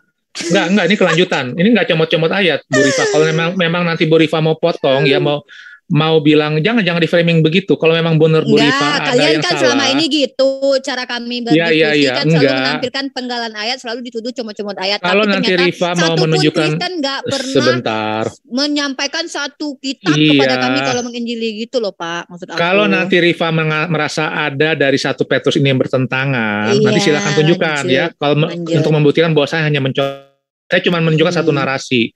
Ya, kemudian di 2 Petrus 3 ayat begini, anggaplah kesabaran Tuhan kita sebagai kesempatan bagimu untuk beroleh selamat, seperti juga Paulus, saudara kita yang kekasih, telah menulis kepadamu menurut hikmat yang dikaruniakan kepadanya. Ya, jadi jelas setelah tadi yang saya tunjukin narasi Petrus, sebentar jangan dipotong Briva. Setelah Petrus mengecam orang-orang penyesat, ya, kemudian kita lihat Petrus tidak mengecam Paulus. Ya, jelas Petrus itu mendukung Paulus, dan dikatakan di sini hal ini dibuatnya dalam semua suratnya apabila ia berbicara tentang perkara-perkara ini. Dalam surat-suratnya itu ada hal-hal yang sukar difahami sehingga orang-orang yang tidak memahaminya dan tidak teguh imannya memutarbalikkan menjadi kebinasaan bagi mereka sendiri. Nah, siapa yang dimaksud oleh Petrus ini? Yaitu para apologet di luar sana yang suka memutarbalik surat-surat Paulus gitu loh. Udah ya. Ya, jadi sebentar saya belum selesai. Jadi jelas ya di sini Petrus ini pernah makan. Jelas. Oke, nggak jelasnya di mana. Petrus jelas makan bersama. Oke, Petrus makan bersama-sama dengan para orang-orang tak bersunat. Artinya Petrus tidak menentang penginjilan kepada orang-orang tak bersunat. Ya, yang dikecam, yang ditegur oleh Paulus itu karena kemunafikan, bukan penginjilan kepada orang-orang yang tidak bersunat. Penginjilan kepada orang bersunat itu sesuai dengan perintah Yesus, sesuai dengan perkataan malaikat Jibril bahwa anak ini akan menjadi kesukaan bagi segala bangsa, sesuai dengan perkataan Yesus bahwa terang itu datang ke dalam dunia, bahwa Injil itu untuk seluruh bangsa di seluruh dunia. Ini sesuai, nggak ada yang bertentangan dengan Paulus gitu loh. Ya, jadi Petrus pun tidak menentang Paulus. Ya, dia hanya menerima kecaman, tetapi dia mendukung. Ya, kemudian ada di ayat lainnya di Kisah Para Rasul, di mana di Kisah Para Rasul 15 itu ada sidang di antara rasul-rasul. Di situ hadir Paulus, Barnabas, kemudian Petrus, semua ada di situ. Yakobus ada di situ, sama-sama menghadiri sidang, sama-sama seia sekata. Ya, jadi tidak benar tuh ada narasi bahwa Paulus lah penyeleweng ajaran Kristen. Ya, itu ngaco berat. Aku belum ke sana. Ini poin aku di Galatia 2:11 ayat 14 ini.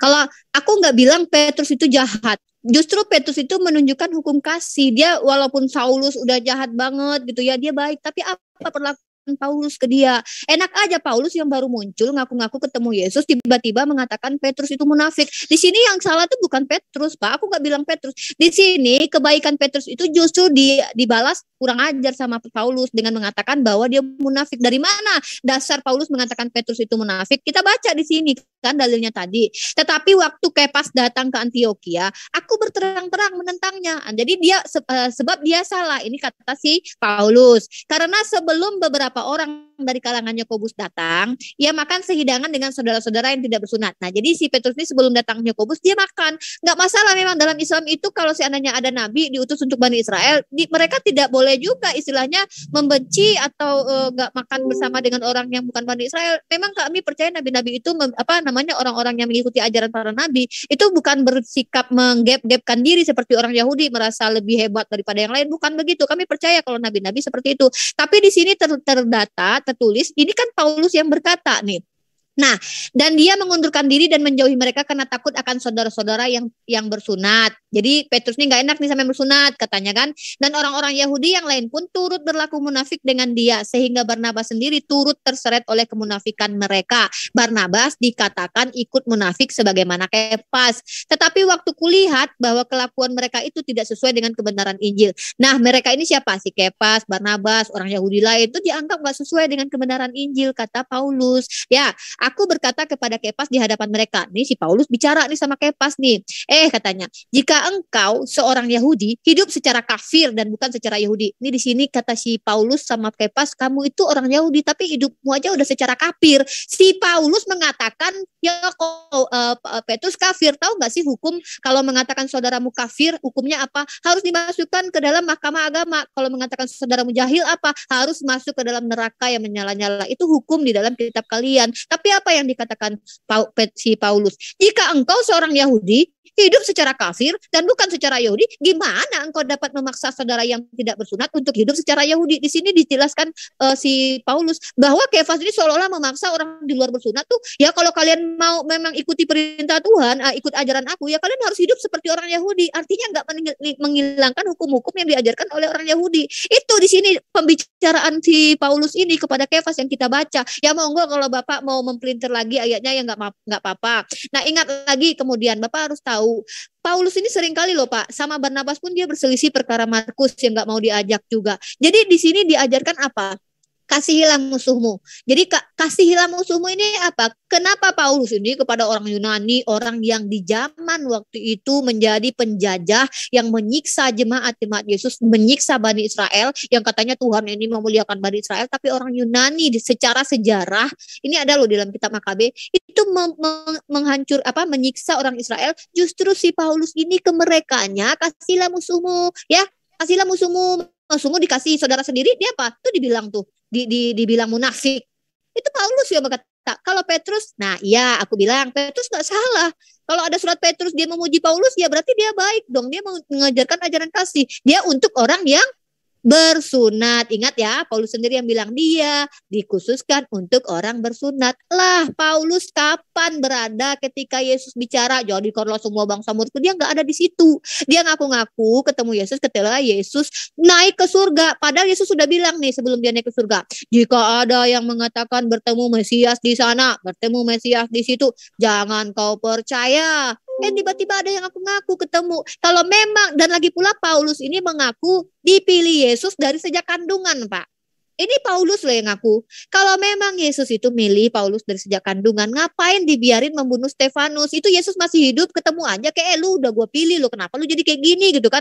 Atau kalau memang Yesus bisa membuat seseorang jadi baik, kenapa dia memilih menjadikan Saulus itu baik setelah Saulus panjang berbuat kejahatan sampai mengambil korban nyawa? Ini aneh dengan Yesus gitu loh. Padahal dia yang milih dari lahir loh. Dari lahir tuh Saulus sudah ditetapkan jadi rasul, kata Paulus gitu loh, Pak. Ini aneh dengan Saulus nih, ada yang aneh aja. Ya, gitu boleh saya jawab? Lanjut.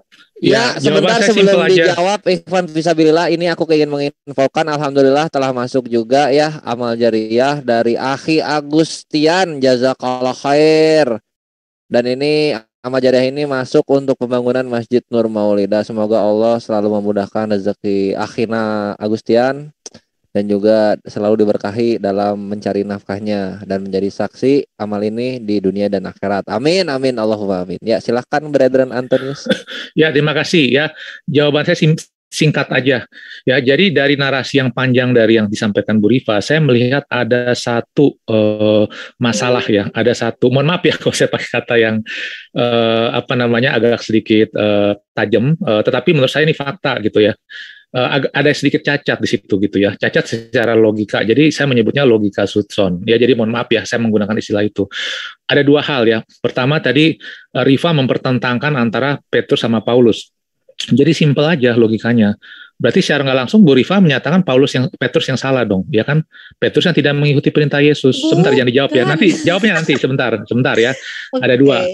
Antara dua, kalau nggak Petrus yang dianggap salah secara logika karena tidak mengikuti perintah Yesus, tetapi Paulus yang mengikuti perintah Yesus, atau Bu Rifa mempertentangkan antara perkataan Paulus yang satu dengan perkataan Paulus yang lainnya, gitu ya. Perkataan Paulus di mana dikatakan Petrus itu hanya rasul kepada orang bersunat, dan sementara Paulus mengatakan bahwa dia adalah rasul buat orang-orang yang tak bersunat gitu.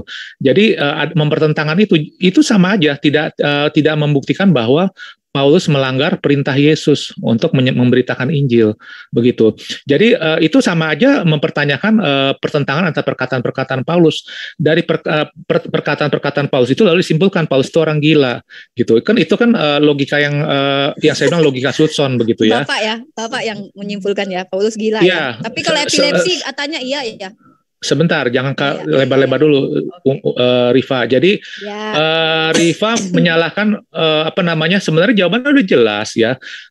Yang dikecam oleh Paulus itu suatu tindakan Petrus ketika pada saat Petrus Petrus dan kawan-kawan lah makan bersama dengan orang-orang tak bersunat, sekarang dengan orang bersunat gitu. Jadi Petrus itu pada saat orang-orang Yahudi datang, dia menghindar gitu loh, menghindar dari orang-orang tak bersunat. Jadi dia takut sama orang-orang Yahudi, takut dihakimi. Karena pemahaman bahwa Injil untuk segala bangsa itu belum sepenuhnya dipahami oleh orang Kristen Yahudi saat itu. Ya, itu yang Petrus punya kekhawatiran, itu yang dikecam Paulus. Apakah Petrus menentang kecaman Paulus itu? Tidak. Saya sudah buktikan. Tadi ada ayatnya, Petrus memuji Paulus.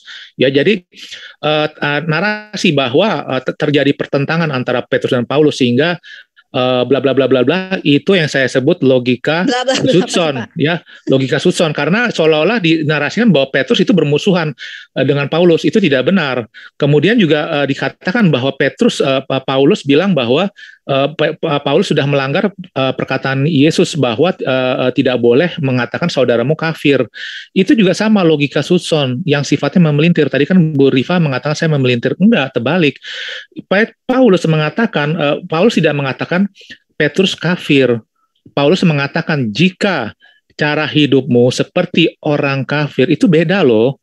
Ya, saya mengatakan, misalnya saya bukan orang kafir, tetapi saya juga bisa mengatakan, wah, saya masih belum sepenuhnya cara hidup saya Karena saya masih ada beberapa hal yang cara hidup saya masih seperti orang kafir. Apakah saya berarti mengatakan saya kafir? Kan enggak.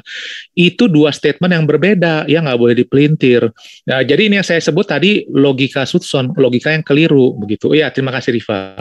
Oke, aku jawab sekarang ya. Bentar, aku kasih dalil dulu. Jadi begini, sebenarnya nih premisnya tuh kalau kita memiliki nalar yang tajam, yang sehat, kita akan menemukan ini what's wrong dengan Paulus sebenarnya ya. Kalau di sini aku ambil dulu bentar. Tapi jangan logika Sutton lagi ya. Enggak, ini bukan saya menyimpulkan, saya mengembalikan dalil-dalil yang ada di kitab Anda. Ya, boleh. Netizen, saya tidak mau menyimpulkan, tapi saya kan mempertanyakan kepada Anda. Nah, netizen yang nanti dengan hati mereka menjawab, wow, kenapa ada begitu, ya kan? Di sini saya bukan sedang menghakimi ya. Saya bukan hakim yang adil. Maksudnya jangan Sutton gitu loh. Kalau suuzon itu wajib kepada Paulus karena memang Yesus mengajarkan akan ada nabi palsu. Jadi wajib kita suuzon ya. Yesus sendiri mengatakan loh. Iya, itu Sutton menuduh Paulus yang dimaksud Yesus itu Sutton gitu loh. Kecuali ada bukti, maksudnya. Ya bukti, bukan prasangka. Ya, Sutton. Oke. Ini saya lagi pembuktian, Pak, lagi membuktikan apa pernyataan bukti ya, Yesus. bukan prasangka ya. Silakan. Iya dong. Dari kami umat Islam pembuktian, Pak, bukan asumsi. Nah, silakan. Jadi begini. Kenapa aku sampai ke poin itu? Pertama berawal dari pernyataan tentang diskusi Bang Zuma dengan Pak Antonius bahwa Yesus mengajarkan jadikanlah semua bangsa muridku. Aku tanya, di situ ada Paulus nggak, Pak? Nggak ada kan gitu, karena Paulus belum bertemu dengan Yesus terguling-guling waktu dia ke Damsyik ya kan? Itu belum terjadi peristiwa itu, karena Yesus pun belum naik ke langit. Bahkan ketika Yesus mau naik ke langit pun dia sudah berpesan, jika ada yang mengaku bertemu Mesias di sana dan di situ, jangan kau percaya. Itu sudah dikatakan Yesus sebelum badannya. Saya nggak tahu dalam perspektifnya Pak Antonius dia terangkat ke surga gitu ya. Artinya sudah ditetapkan nih, bahkan ada nabi-nabi palsu yang muncul. Bahkan di Yohanes 1:4 ayat 7 kalau nggak salah, kalau salah, dikatakan nabi palsu itu sudah muncul, antikristus itu sudah ada, dia memang di antara kita. Itu sudah ada pernyataan-pernyataan Yesus. Kalau saya dikatakan suudzon, enggak. Saya justru menganalisis apa yang Yesus sampaikan supaya tidak tersesat ya. Karena Yesus yang memperingatkan akan ada penyesat, bahkan dia menyesatkan orang-orang pilihan juga, kata Yesus. Nah, jadi kita harus analisis ini pernyataan-pernyataan Yesus seperti ini. Hati-hati dengan serigala yang menyamar jadi domba.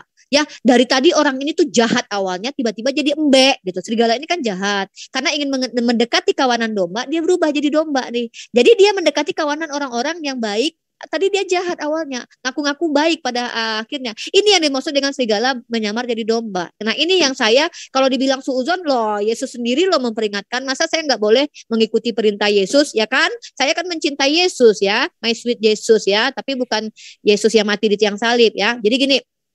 Artinya kemudian saya mengangkat topik tentang si Petrus dengan Paulus yang ada pertentangan, bahkan itu Saulus sendiri yang menceritakan. Nah, mari kita lihat siapa sih Petrus. Nah, di dalam Yohanes 21 ayat 15 apa kata Yesus kepada kepada Petrus? Sesudah sarapan, Yesus berkata kepada Simon Petrus, "Simon, anak Yohanes, apakah engkau mengasihi aku lebih daripada mereka ini?" Jawab Petrus kepadanya, "Benar Tuhan, kurios, engkau tahu bahwa aku mengasihi engkau." Kata Yesus kepadanya, "Gembalakanlah domba-dombaku." Ah, ini kuncinya ini. Petrus ini pengembala domba-domba Yesus. Paulus itu domba siapa yang digembalain gitu kan, lucu.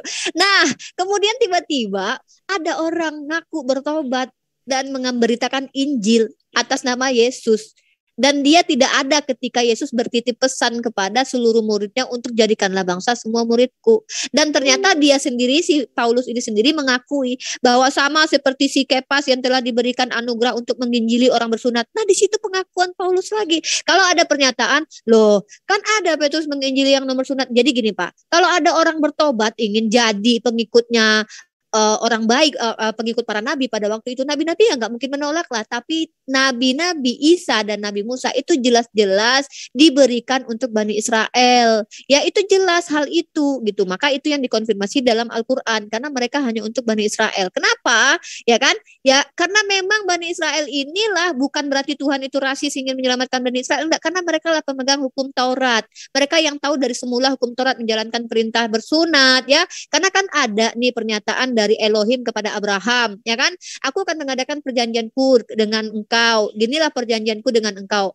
Aku akan menjadi Tuhanmu dan tandanya darimu dipotong kulit katanmu. Bagaimana mungkin orang Yunani tiba-tiba jadi Tuhannya jadi Elohim? Karena Tuhan Elohim itu sudah mengatakan kepada Abraham bahwa dia akan menjadi Tuhan bagi mereka yang bersunat. Nah, makanya di sini aneh ketika tiba-tiba Saulus mengaku untuk orang non-Yahudi.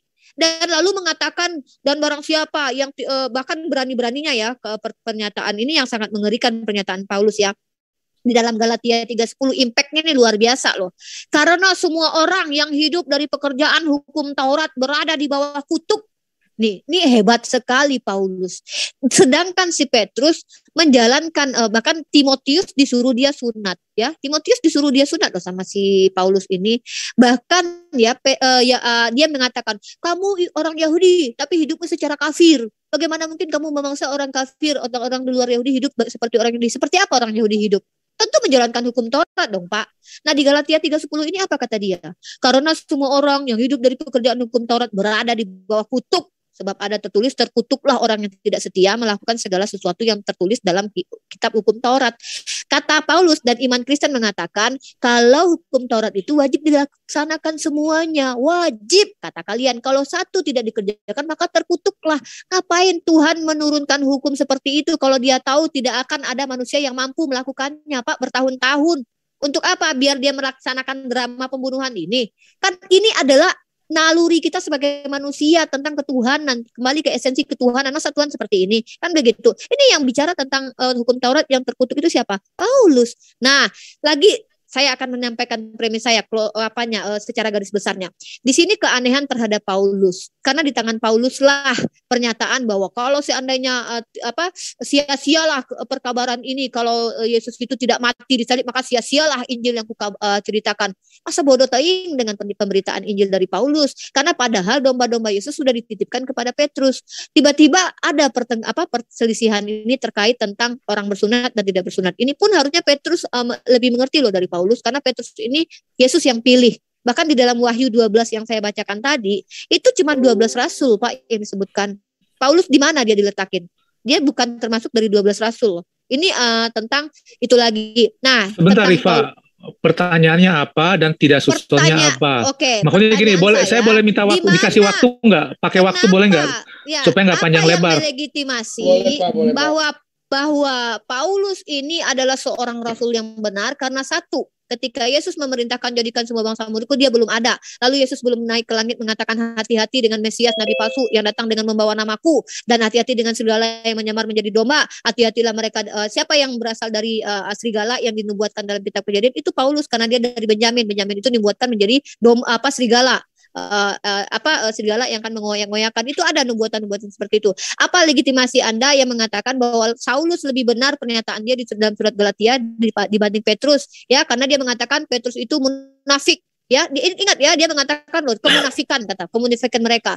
Apakah memang begini ajaran yang dikatakan Paulus mengimani ajaran Yesus, sementara kalian percaya bahwa kalian diajarkan kasih musuhmu. Kalau ada saudaramu yang berkata kafir, maka dia harus dibawa ke mahkamah. Sebentar, jangan panjang-panjang, malah nanti saya nggak tangkap pertanyaannya gitu loh. Paulus tidak mengikuti ajaran yang kalian klaim. Dia bersetegang dengan Barnabas. Kapan dia berbaikan lagi? Ya, artinya di sini ada keanehan dengan Saulus. Saya membawa premis bahwa Paulus lah yang menggenapi nubuatan dari Yesus tentang nabi palsu atau penyesat. Thank you. Ya, oke. Bantah saja.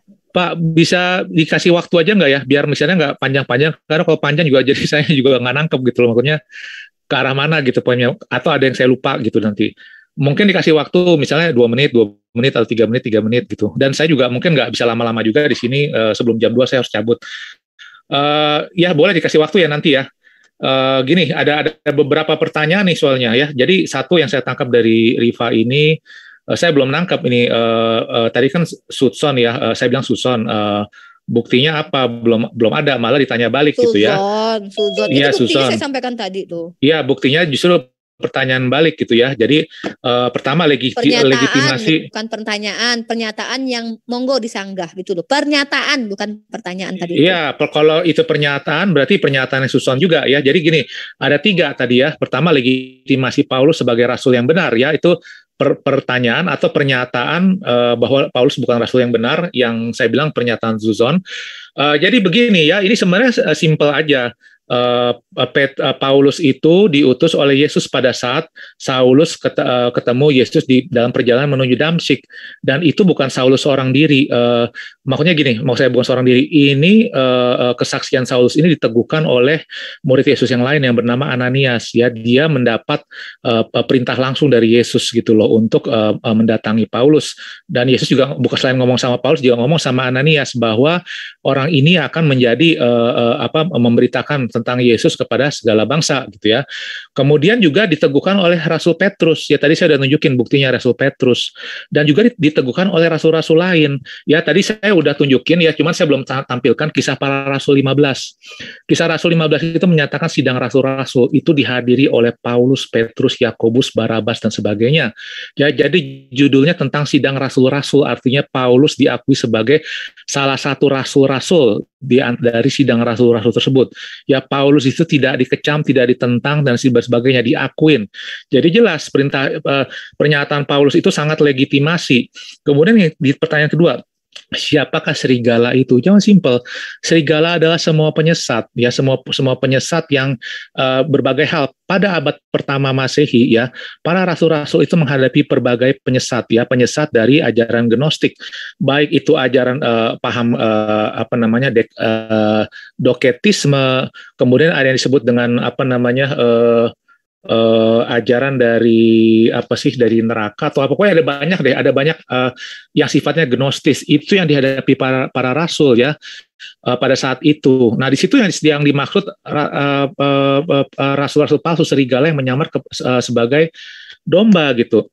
Terus kemudian apakah Saulus lebih benar daripada Petrus? Nah, dalam hal apa dulu? Dua-duanya benar dalam hal menyampaikan firman Allah, dalam hal menulis surat. Tetapi kalau yang dimaksud Umi Rifa dalam hal pengecaman kemunafikan, saya berpendapat bahwa Saulus yang benar ya. Ini sebagai manusia ya, bukan dalam menulis surat, karena sebagai manusia bisa salah ya. Semua nabi-nabi kami akui bisa melakukan salah, mau Daud maupun baik Saulus maupun Petrus bisa sama salah. Tapi saya berpendapat dalam ini Saulus yang benar, Petrus yang salah. Kenapa? Karena itu sikap. Kenapa saya bilang begitu? Karena Petrus pada awalnya dia mau kok makan bersama-sama dengan orang-orang kafir, orang-orang Gentile gitu ya, orang-orang goyim, dia mau kok gitu loh. Berarti kan Pak Petrus juga setuju. Tetapi kenapa tiba-tiba orang-orang Yahudi yang bersunat datang, langsung Petrus takut gitu loh. Takut makan duduk bareng-bareng sama mereka. Lalu langsung pindah gitu ke meja orang-orang yang bersunat. Ya, itu jelas tidak tindakan yang tidak teladan, tidak suri teladan gitu ya. Kemudian mengasalah Timotius ya. Timotius itu jangan susun dulu gitu loh. Timotius itu diminta bersunat oleh Paulus itu supaya tidak menjadi batu sandungan. Karena orang-orang Yahudi saat itu masih belum paham. Kristen-Kristen Yahudi saat itu masih belum paham bahwa orang-orang Kristen ini tidak lagi harus melakukan perintah Torah, tidak harus bersunat dan sebagainya. Makanya supaya tidak menjadi batu sandungan, Timotius diminta ya udah ikutin aja gitu loh. Ya, ini sesuai dengan ajaran Paulus untuk tidak menjadi batu sandungan. Paulus bilang semua makanan halal bagiku, tetapi kalau engkau berada di antara orang-orang yang mengharamkan makanan, kamu ya itu udah ikutin aja supaya tidak jadi batu sandungan. Itu sejalan gitu loh. Ya, itu aja sementara. Terima kasih. Oke, aku jawab sambil makan kue. Mohon maaf ya Pak Antonius. Ya. Jadi gini. 3 menit ya, 3 menit. Ya. Jadi kalau Pak Antonius bilang aku suzon, wajar. Sorry, aku nelen dulu ya. Alhamdulillah. Jadi kalau aku dibilang itu suzon, wajar. Karena Yesus yang memerintahkan untuk suzon. Hati-hatilah, kata dia. Hati-hatilah dengan serigala berbulu dompet. Dan memang kan Paulus ini kan dari Benyamin kan. Dan Benyamin ini dibuatkan jadi serigala. Itu dulu. Kemudian dia menyamar jadi domba. Siapa sih di antara murid Yesus yang pura-pura baik di awal jahat? Gak ada kan. Bahkan cuman Paulus yang tadinya penjahat besar kemudian tiba-tiba berubah menjadi baik. Nah, kata Yesus lagi, cara kalian mengenali nabi penyesat ini apa? Lihat dari buah perbuatannya bagaimana mungkin. Itu ada kalau nggak salah tadi malam saya bahas dengan teman-teman Kristen juga. Orang yang dari awalnya baik itu pohonnya baik, bagaimana mungkin buahnya jadi tidak baik. Lalu pohon yang tidak baik menghasilkan buah yang baik. Itu kata Yesus, bukan kata saya. Jadi kalau Bapak mau menggugat hal ini ya gugatlah Yesus gitu. Dan bahkan Yesus sendiri mengutuk ahli Farisi. Hati-hati kalian dengan ragi Farisi. Tiba-tiba dia memilih orang yang Farisi. Gini, logikanya gini. Sorry, si Paulus mengaku dipilih dari kalangan, dari lahir, dari dalam kandungan. Itu kata Paulus. Tiba-tiba Yesus lagi di jalan di Yerusalem pada waktu itu, dia itu sudah ada, Paulus itu. Dan dia bahkan membunuh Stefanus ya, dia udah ada ya. Nah, kalau memang si Paulus dipilih dari lahir, kenapa dia dibiarkan menjadi Farisi yang adalah dikutuk oleh Yesus ketika Yesus hidup? Ingat nggak ketika orang-orang Farisi Saduki mau bertaubat, apa kata Yesus, bahkan Yohanes Pembaptis? Hasilkan perbuatan baik dulu. Nah itu artinya kalian tidak mungkin melepaskan diri kalian dari neraka. Orang Farisi ini dikutuk sama Yesus, ular beludak gitu loh. Ular beludak ini kan tahu kan artinya lidahnya bercabang, munafik. Hari ini berkata A, besok berkata B. Lidah bercabang itu ular ya Pak. Nah itu definisi tentang ular beludak. Kata-kata dia. Contohnya itu terjadi kepada Timotius. Nih supaya nggak jadi batu sandungan nih pengajaran Injilnya si Paulus. Ya udah lu sunat aja. Sementara dia mengajarkan ke orang lain nggak apa-apa, nggak bersunat itu nggak penting. Sunat apa nggak sunat juga penting. Apa? Biar apa? Yang penting banyak penganut aja udah gitulah. Jadi mencampurkan yang hak dengan yang batil. Ajaran dari nabi-nabi dicampurkan dengan ajaran yang bukan ajaran nabi, bahkan orang-orang penyembah pagan itu dikabarkan Injil. Padahal Yesus sendiri mengatakan, Petrus, gembalalah domba-dombaku. Nah, Paulus sendiri mengakui itu bahwa kepada Kefas telah diberikan kuasa untuk menginjili orang-orang yang Yahudi kepada aku non-Yahudi. Berarti domba-domba Yesus menurut Yesus siapa di sini? Berdasarkan dalil yang dia sampaikan kepada Petrus. Nah, tentang Petrus, aku nggak bela Petrus di sini ya. Justru aku melihat Petrus ini kan dari awal memang pelin-pelan. Dia menolak Yesus ya waktu Yesus masih hidup. Jadi kalau Petrus ini dikatakan pelin-pelan ya nggak masalah karena memang sifatnya karakternya begitu. Hari ini dia mau makan dengan orang ini, besok dia takut. Padahal kalian percaya bahwa dia rela mati di salib terbalik gara-gara memberitakan Injil. Tiba-tiba dia memiliki rasa takut kepada orang Yahudi. Ini kan lucu sifat seperti ini. Bagaimana mungkin kami bisa umat Islam percaya dengan sifat-sifat orang seperti ini pelin-pelan begini ketika mengabarkan tentang surat-surat seperti Paulus yang juga berubah-ubah. Kalau giliran ketemu orang Farisi, aku kan orang Farisi juga. Ketemu orang Roma, aku kan juga bermarga Roma. Jadi pelin-pelan lah, bunglon gitu, nyamar-nyamar biar apa coba? Biar diterima perkabaran Injilnya. Ini yang tidak bisa umat Islam terima sebagai orang yang berakal sehat. Karena ketika kami mendengarkan informasi dari siapapun, kami harus tahu siapa yang menyampaikan firman itu. Seperti yang Yesus katakan, hati-hati dengan penyesat, dari buahnya lah kamu akan lihat. Kalau dia dari awal baik, bagaimana mungkin dia menghasilkan buah yang tidak baik? Kalau dari awal dia penjahat, bagaimana mungkin dia menghasilkan buah yang baik? Itu yang nasihatin saya siapa? Yesus yang menasihati saya. Jadi saya mengikuti nasihat Yesus. Jadi saya harus pilah-pilah nih kitab kalian, surat-surat yang ada di kitab kalian. Ini mana yang benar, mana yang tidak. Jadi kita harus menganalisa itu. Yesus yang ajarkan ke saya. Jadi tidak bisa semua dipercaya. Kalau Petrus ada kata-kata dia menerima siapa? Menerima si Paulus, itu hak dia. Karena memang dia kan pelin-pelan juga. Menolak Yesus, menerima Yesus, membela Yesus, katanya mau mati demi Yesus, tapi ujung-ujungnya menolak Yesus. Jadi karakter Petrus pun tidak baik. Cuman sayangnya kan memang yang dititipkan sama Yesus kan memang ke Petrus gitu loh. Jadi ya kalau seandainya ada keanehan atau ada pelin-pelannya dalil-dalil dalam kitab Anda kontradiksi, itu wajar-wajar saja menurut saya, karena memang murid-murid Yesus sendiri pun salah milih murid loh. Dia milih Yudas, ternyata Yudas malah berkhianat. Saya nggak ngerti deh dengan Yesus, dia kadang-kadang dikatakan Tuhan Maha Tahu, tapi kok malah milih murid aja tuh nggak jelas gitu ya. Gitu sih Pak. Jadi ya wajar kalau kami umat Islam ini tidak menerima sepenuhnya apa yang tertulis di kitab kalian. Kami berhati-hati seperti yang dinasihatkan Yesus. Makasih. Ya, ya, saya jawab ya. Jadi gini, narasi yang Umi Rifa sampaikan itu sebenarnya bukan soal dalil lawan dalil ya, artinya ayat lawan ayat, tetapi kembali lagi seperti yang tadi saya bilang, lahir dari cara berpikir. Saya mohon maaf ya, bukannya saya mau menyerang atunya, tapi ini saya perlu sampaikan gitu ya, dasarnya bahwa ini kembali lagi ke logika Zutson gitu ya. Oke, pertama, kenapa saya bilang gitu? Pertama, tadi Umi Rifa menyamakan antara kehati-hatian yang diperintahkan oleh Yesus dengan Zutson gitu loh. Itu tidak sama. Perintah untuk berhati-hati itu artinya kita harus menguji ya. Artinya setiap firman, setiap informasi, pekabaran dibawakan kepada orang lain yang mengaku nabi atau rasul itu harus kita telaah ya. Harus kita cermati. Sepakat. Sebentar ya, jangan dipotong. Tetapi tidak sama dengan Zutson.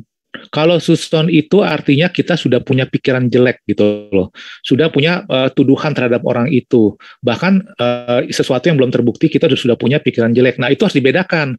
Tadi Unirifa menyamakan, nah itu udah satu kesalahan. Kemudian tadi Unirifa punya punya pemahaman yang tidak sejalan dengan pemahaman Yesus.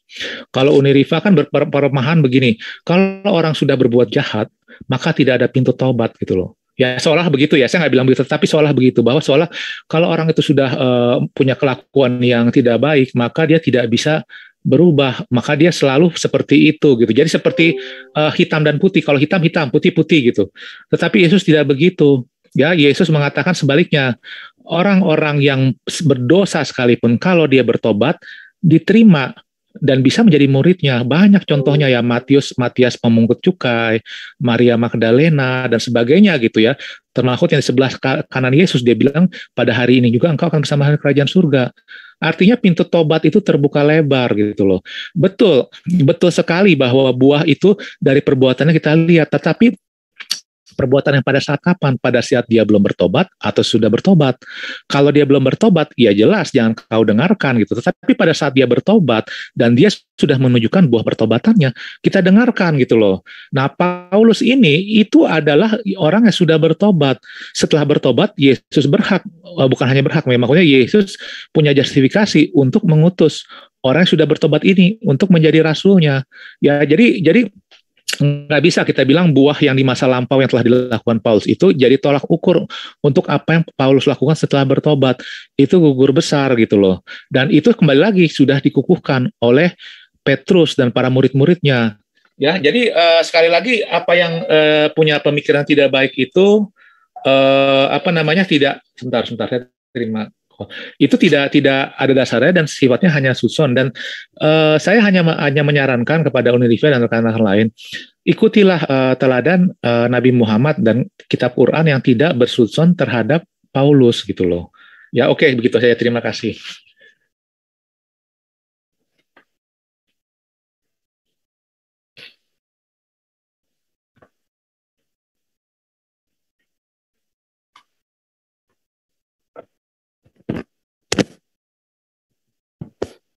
Halo. Halo, sorry saya ke-mute, saya tadi udah ngomong panjang lebar. Jadi begini, sebenarnya yang suuzon itu, yang mengatakan itu bukan saya hanya mengikuti apa yang disampaikan Yesus nih. Di dalam Matius 7:17, bukan saya yang mengatakan bahwa orang tidak mungkin orang jahat itu kemudian bertobat. Bukan saya sebenarnya, ini kembali ke narasi yang dibawakan Yesus di Matius 7:17. Demikianlah setiap pohon yang baik menghasilkan buah yang baik, sedang pohon yang tidak baik menghasilkan buah yang tidak baik. Ingat, pohon yang tidak baik menghasilkan buah tidak baik. Kata siapa? Yesus. Lalu lanjut di ayat ke-18. Tidak mungkin, ini bukan saya bilang lagi yo, jangan tuduh-tuduh saya suzon loh. Kalau mau tuduh suzon, tuduh Yesus dong ya. Ini Yesus yang bilang. Ngerti nggak Bapak arti tidak mungkin? Tidak mungkin itu tidak mungkin, Pak. Masa saya bahasa Indonesia kita paham lah ya. Sangat ngerti. Ya, monggo nanti mau disalto-saltoin nggak apa-apa. Aku sekolah skriptura aja deh aku ya. Tidak mungkin. Nah, pohon yang baik itu menghasilkan buah yang tidak baik, ataupun pohon yang tidak baik itu menghasilkan buah yang baik. Ini kata siapa? Kata Yesus. Ya, kata Yesus loh Pak. Jadi kalau Bapak bilang aku suudzon, berarti Bapak menuduh Yesus suudzon. Aku hanya mengikuti nasihat Yesus untuk hati-hati. Nah, terkait orang Farisi, bahkan Yesus sudah katakan, hati-hati dengan raginya orang Farisi. Apa itu ragi? Kalau kita baca definisi ragi, sifat apa yang dimiliki oleh ragi, Pak? Kalau kita bicara tentang ragi, bagaimana Kristen memaknai tentang ragi Farisi ini? Ular beludak itu Bapak tahu nggak sih? Lidahnya bercabang. Kalau Bapak bilang dia bertobat, Pak, siapapun bisa ngaku bertobat. Tapi apakah benar-benar dia bertobat pada waktu itu? Justru ketika dia bertobat dan menyebabkan perubahan besar-besaran terhadap kitab suci dan berani-beraninya mengatakan ajaran Taurat, hukum Taurat itu terkutuk. Apakah itu bisa dikatakan bertobat? Bayangkan ya, di zaman perjanjian lama dikatakan Taurat itu anugerah. Dan di Al-Quran pun dikatakan Taurat itu anugerah. Tiba-tiba ada seseorang yang mengaku bertaubat mengatakan terkutuklah. Ya, yang menjalankan hukum Taurat itu terkutuk, maka terkutuklah orang yang mati di tiang salib karena dia menanggung kutuk hukum Taurat. Ini Tuhan ngasih hukum Taurat, di mana di dalam hukum Taurat itu bukan hanya perintah-perintah, tapi juga larangan. Jangan engkau membunuh, jangan bersikap begini. Itu hukum Pak semua di dalam kitab Taurat. Dan 10 hukum Taurat itu dibaca 10 hukum Taurat. Tiba-tiba di Efesus 2:15 dengan matinya Yesus telah batallah hukum Taurat. Jadi ini adalah Paulus sendiri, Pak. Jadi kalau Bapak bilang dia bertaubat, apa perbuatan Paulus yang baik? Kalau Bapak bilang memberitakan Injil, rela mati, bukankah ketika dia memberitakan Injil itu dia sempat membela diri bahwa aku ini loh rasul loh. Ini ada loh dalilnya. Kalau orang yang memang benar-benar rela, dia nggak akan perlu Pak mengatakan, gue rasul lo, ngapain lu bunuh gue, ngapain sih? Lihat Yesus, ketika dia mau dihakimi, apakah engkau adalah Mesias itu? Bukankah engkau yang mengatakan, kata dia. Lihat caranya aja beda sama Paulus nih. Paulus coba ketika dia mau dihakimi, dia membela diri di situ. Membela diri dia di situ. Jadi orang seperti ini maksudnya yang mau bisa dipercaya gitu loh Pak. Sementara Yesus sudah menunjukkan bagaimana sih cara melihat mana. Saya bicara bukan tentang orang bertaubat, tadi tentang nabi palsu dan penyesat yang saya bicarakan, apa yang disampaikan di Matius 7, 18, 19 itu. Cara kalian mengenali bahwa dia palsu atau tidak. Jadi gimana Pak? Jadi gini, berarti kalau kita mau mengenali dia palsu atau tidak, kita percaya dulu sama dia begitu. Enggak, kata Yesus itu, ini akan ada nih datang kepada kalian orang ngaku-ngaku nabi palsu. Jadi kalian harus tahu cara mengenali dia itu seperti ini apa. Kalau dia itu udah buruk dari awal, bagaimana mungkin tiba-tiba dia menghasilkan buah yang baik? Itu kata Yesus tidak mungkin, kata Yesus. Jadi cara menilai dia palsu atau tidak, lihat dari buah perbuatannya semasa dia hidup. Kalau Bapak bilang dia percaya dulu, terus lihat dulu nih, kalau tiba-tiba dia baik menurut Kristen, dia memberitakan Injil kemana-mana, rela mati gimana? Dia dipenggal Raja Nero kok gitu ya, dihukum kok. Ya kan, rela mati itu kayak Yesus tuh menyerahkan dirinya disalib kata kalian gitu kan. Jadi itu Pak, maksud saya, premis saya adalah saya mengikuti ajaran Yesus untuk berhati-hati kepada serigala yang berbulu domba yang bahkan membatalkan hukum Tuhan. Berani banget nih orang gitu loh. Oke, boleh saya jawab. Hukum Tuhan dikatakan terkutuk, luar biasa hasil pengajaran Paulus. Bahkan kalian sendiri loh ya. Dan terakhir tadi juga nih sebelum Bapak sampai yang belum Bapak jawab tadi tentang baptislah atas nama Bapa, Putra, Roh Kudus. Ini Trinitas nih. Tiba-tiba Petrus oneness membaptis dengan nama Yesus. Kenapa kok jadi beda denom Yesus dengan Petrus? Monggo dijawab itu aja. Ya, sebentar, jangan banyak-banyak nanti saya jadi nggak ingat. Oke, pertama ya. Umi Rifa gini, tadi saya udah jawab ya. Betul, Saulus adalah orang yang tidak baik. Tetapi Paulus adalah orang yang baik, yang harus dipahamin itu. Jadi Yesus mengatakan bahwa tidak mungkin pohon yang tidak baik menghasilkan buah yang baik, gitu ya. Itu betul. Saulus tidak akan menghasilkan buah yang baik, tetapi Paulus adalah pohon yang baik menghasilkan buah yang baik. Jadi sekali lagi perkataan Yesus ini jangan di-framing seolah-olah orang yang baik, orang yang tadinya tidak baik tidak bisa menjadi baik. Bisa, sangat bisa. Tadi saya udah kasih contohnya, Yesus sendiri membuka lebar pintu-pintu itu, pertobatan buat orang tidak baik menjadi baik. Tetapi kalau orang yang tidak baik itu tidak bertobat, maka tentu saja seperti apa yang katakan Yesus, tidak mungkin akan ada buah yang baik darinya. Tetapi kalau dia bertobat menjadi orang baik, bisa menghasilkan buah yang baik. Nah, buah yang baik yang mana yang dihasilkan Paulus? Ya, ajaran-ajarannya dia lah. Ajaran-ajaran dia semua adalah buah yang baik. Kan tadi saya udah kasih ya, saya nggak perlu ulangin lagi ya, pengukuhan terhadap Rasul Paulus ya. Rasul Paulus mengajarkan hal yang baik. Nah, tadi ada perkataan Paulus merubah hukum Taurat. Ya, pertama saya mau jelasin dulu. Galatia itu tidak membatalkan, bicara Pak. Iya, membatalkan. Membatalkan hukum Taurat. Ya, oke. Paulus sebenarnya tidak membatalkan hukum Taurat ya. Paulus mengatakan bahwa hukum Taurat tidak berlaku kepada orang-orang Kristen gitu loh ya. Jadi artinya begini, Paulus itu sejalan dengan perkataan Yesus. Yesus berkata bahwa hukum Taurat itu hanya berlaku sampai zaman Yohanes Pembaptis gitu loh. Ya, jadi artinya Yesus sendiri itu mengatakan bukan pengakuan Yesus loh. Itu pengakuan siapa yang mengatakan sampai Yohanes Pembaptis? Itu perkataan Yesus tinta merah bisa Anda lihat. Bukan.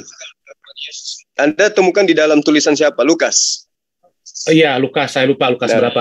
Sebentar kita lihat deh. Kita lihat ya. Nah, itu dia. Cari. Yesus kapan bertemunya dengan Lukas sampai dia mengatakan seperti itu? Sebentar, jangan kemana-mana dulu dong. Jangan kemana-mana. Itu udah membahas yang lain gitu loh. Sebentar ya. Sebentar. Ini ada di itunya tinta merah gitu. Cuman ya gitu. Nanti saya harus cari, butuh waktu lagi gitu loh. Tetapi intinya Yesus ada berkata demikian ya, bahwa hukum Taurat itu hanya berlaku sampai kepada Yohanes Pembaptis. gitu. Dan itu sejalan dengan dan Yesus tidak pernah memberikan perintah satupun untuk tetap melakukan hukum Torah. Makanya saya tantang Rifa kalau memang berarti bertentangan dong dengan Sebentar. perkataan Yesus sendiri, sebelum langit dan bumi lenyap, sekecil Tidak. apapun di Torah itu tidak bisa hilang. Tidak ada yang bertentangan dalam perkataan Yesus. Itu Jadi Yesus bertentangan itu, Bang. enggak bertentangan. Jadi artinya Sebelum langit dan bumi lenyap, iya. tidak ada satu iota pun dihilangkan dari hukum Taurat. Artinya memang hukum Torah tidak hilang, tetapi tidak berlaku buat pengikutnya, begitu loh. Nah, itu sama aja hilang. Enggak, beda. Karena buat yang tidak mengikutinya, buat orang yang harus tidak mengikutinya, tetap Yesus sendiri berkatakan, bukan aku yang akan menghakimi engkau, tetapi Musa yang akan menghakimi engkau. Itu dia berkata kepada siapa? Kepada orang-orang Yahudi dan ahli Taurat. Ya, berdasarkan hukum Torah dia akan dihakimi. Gitu. Jadi buat orang yang tidak mengikuti Yesus akan dihakimi, orang Yahudi itu akan dihakimi sesuai dengan hukum Torah. Musa yang akan menghakimi. Begitu. Tetapi Ya, artinya Kristen ini berdasar dari pengajaran Paulus, memang Kristen itu bukan pengikut hukum Taurat ya? Iya, bukan pengikut hukum Torah, karena Yesus sendiri mengatakan hukum Torah sudah hanya berlaku sampai kepada itu perkataan zaman Yohanes Lukas. Pembaptis, ya. Bukan, itu perkataan Yesus. Ya, nanti bisa kita lihat di ayat Nah, tersebut. kalau misalnya ada orang yang tidak pernah ketemu dengan saudara Antonius, mengatasnamakan Antonius, Anda mau mengaku nggak bahwa itu? Sebentar, ini ada pertanyaan Bu Rifa yang belum saya jawab, ada beberapa nih, karena kebanyakan nanti pertanyaannya gitu. Saya juga kewalahan kalau terlalu banyak pertanyaan, kecuali ada yang lain-lain bisa membantu gitu ya. Gitu. Jadi tadi saya lupa tadi ya. Jadi intinya tidak ada pertentangan antara Paulus sama Yesus, dan Petrus dan para rasul-rasul pun tidak mengeluarkan surat satupun yang mengecam ajaran Paulus. Ya, artinya mereka setuju. Ya, itu sudah pernah saya narasikan karena itu logika. Kalau memang itu bertentangan dengan ajaran Yesus, sudah pasti mereka dikecam oleh para hawirin. Karena para hawirin, terutama Petrus, itulah yang diberikan tanggung jawab oleh Yesus untuk mendirikan jemaat. Injil Petrus itu Markus, ya, itu ditulis oleh Markus. Oke. Jadi sekarang masalah pembaptisan tadi saya udah jelasin ya, cuman jangan di framing. Saya udah jelasin bahwa perintah membaptis di dalam nama Bapa, Putra dan Roh Kudus, ketiga itu adalah diwakili oleh nama Yesus. Yesus itu nama gitu. Ya? Sebentar. Enggak, saya nggak bilang gitu. Jangan di framing dong. Itu kan Rifa. Gimana? Sebentar, Rifa, saya bukan menyetujui Warnes ya. Warnes menggunakan itu dengan berbagai dalih yang lainnya. Saya menggunakan itu bukan untuk mendukung Warnes ya. Jangan di framing seolah-olah saya mendukung Warnes. Dia kan Yesus doang, dia nggak Tritunggal. Petrus enggak. Warnes menggunakan narasi ini untuk mendukung dia, tetapi saya tidak setuju bahwa ini mendukung Warnes seperti itu. Ya, jadi ini nama Yesus ini sudah mewakili, ya, nama Yesus ada nama Allah kami, gitu loh. Jadi sudah mewakili Bapa, Putra dan Roh Kudus yang merupakan bukan nama di situ, gitu loh. Sesuai dengan perkataan Yesus, aku sudah memperkenalkan nama engkau yang dimaksud itu nama siapa? Nama Yesus, gitu loh. Nama Yesus itu sudah diperkenalkan kepada murid-muridnya. Tidak ada nama lain gitu loh. Ya, jadi itu nama sudah diperkenalkan, dan itu sama dengan Yod-He-Vav-He ya, yang nama yang kita sebenarnya tidak tahu penyebutannya karena kita nggak tahu vokal-vokal di antaranya. Tetapi Yesus sudah memperkenalkan yang namanya, yaitu nama dia, nama dirinya dia. Oke ya, kemudian tadi pertanyaan Bang Zuma ya. Gimana, mau lanjut ke Unirifa 2 atau Bang Zuma ini? Aku closing aja Bang Zuma ya. Habis itu aku juga ada acara nih. Sebenarnya aku mau ini. Ya, aku closing sedikit aja. Oke. Sebenarnya gini Pak Antonius, dari tadi narasi yang kita bawakan, saya sudah katakan, saya tidak suuzon, saya mengikuti ajaran dan nasihat Yesus untuk berhati-hati dengan segala berbulu dompet ya. Nah, jadi kemudian kalau kita lihat bagaimana sih karakternya Paulus itu di dalam kitab-kitab Anda kan ada, di dalam Bible Anda kan semua tertulis jelas. Pertama, Paulus ini dia sempat mengatakan di dalam Korintus 9 ayat 1 sampai 3 kalau nggak salah ya. Bukankah aku rasul? Bukankah aku orang bebas? Bukankah aku telah melihat Yesus Tuhan kita? Bukankah kamu adalah buah pekerjaanku dalam Tuhan? Ini orang seperti ini tuh meninggikan dirinya banget ya gitu ya. Sekalipun bagi orang lain aku bukanlah rasul, tetapi bagi kamu aku adalah rasul. Maksa banget gitu. Sebab hidupmu dalam Tuhan adalah materai dari kerasulanku. Nah gini nih. Inilah pembelaanku terhadap mereka yang mengkritik aku. Berarti kata Bapak si Paulus nggak pernah dikritik. Dikritik Pak dia Pak ya. Kita yang ngeritik tuh siapa ya, saya nggak tahu ya. Nah, dalam keadaan terdesak nih, kalau pas dia lagi terdesak dalam 2 Korintus ayat 11 pasal kelima nih. Tetapi menurut pendapatku sekalipun aku tidak kurang daripada rasul-rasul yang tak ada taranya itu.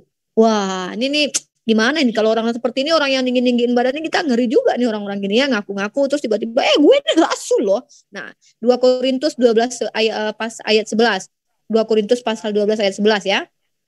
Sungguh aku telah menjadi bodoh, tetapi kamu yang memaksa aku. Sebenarnya aku harus kamu puji. Ini nih. Sebenarnya aku harus kamu puji. Karena meskipun aku tidak berarti sedikit pun, namun di dalam segala hal aku tidak kalah terhadap rasul-rasul yang luar biasa itu. Ini bicara sama siapa sih dia nih? Kayak gini banget gitu ya. Nah, baru di 1 Korintus 4:15 dia langsung bilang nih seperti yang Yesus katakan. Hati-hatilah yang akan mengaku sebagai apa? Sebagai terang dunia, sebagai Bapa, sebagai Mesias. Sebab sekalipun kamu mempunyai beribu-ribu pendidik dalam Kristus, kamu tidak mempunyai banyak bapa, karena akulah yang dalam Kristus Yesus telah menjadi bapamu oleh Injil yang kuberitakan kepadamu. Apa kata Yesus? Iblislah yang menjadi bapamu. Kata Yesus, yang aku bapak siapa setelah Yesus pergi ke langit? Ya Paulus, Petrus pernah aku bapak. Gitu loh ya.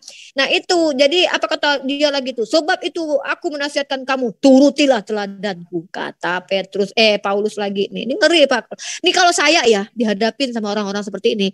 Tadinya dia penjahat nih. Ini saya logika aja zaman sekarang nih. Udahlah penjahat, musuh dari orang baik itu, tiba-tiba ngaku jadi pengikut orang baik itu, dan orang baik itu udah nggak ada, dia ngaku aku ketemu nih sama orang baik itu, ya kan? Padahal orang baik itu udah berpesan kalau ada yang ngaku ketemu Mesias di sana, Mesias di situ, jangan kau percaya. Tiba-tiba nih orang ngaku-ngaku nih ketemu Yesus, aku tuh udah ketemu loh sama Yesus, kalian itu harus ikut aku ini rasul juga loh, aku diutus sama dia loh, kalian harus ikuti aku. Apa ajaranku? Ya, hukum yang kalian jalani selama ini tuh terkutuk.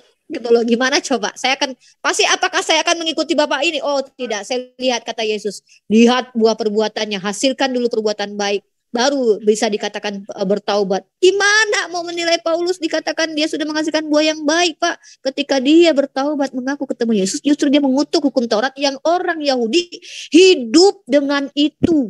Bahkan Bapak ingin dengar bagaimana dalil tentang kitab Taurat, ayat Taurat itu di dalam kitab Mazmur dikatakan ya tentang Taurat ya. Bagaimana seseorang muda itu, ayat Mazmur pasal 9 apa 10 ayat 116, kalau salah saya tolong mohon maafin ya, tapi dalilnya gini, bagaimana seorang muda hidup untuk mempertahankan hidupnya benar, yaitu ikuti semua firman Tuhan, dan hukum Taurat itu adalah firman Tuhan, hukum-hukum yang diturunkan kepada Musa, tapi justru terkutuk kata Paulus dan bahkan dibatalkan. Bapak renungkan sendiri. Saya closing, terima kasih, wabillahi taufik wal hidayah. Assalamualaikum warahmatullahi wabarakatuh. Lanjutkan sama Bang Zuma. Terima kasih Uni Rifa ya, saya closing juga ya dengan tanggapan.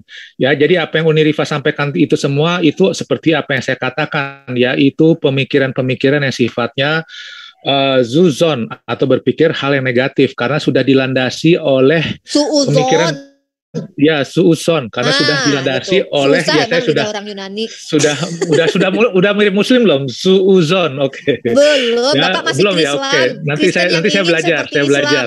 Ya, nanti saya belajar.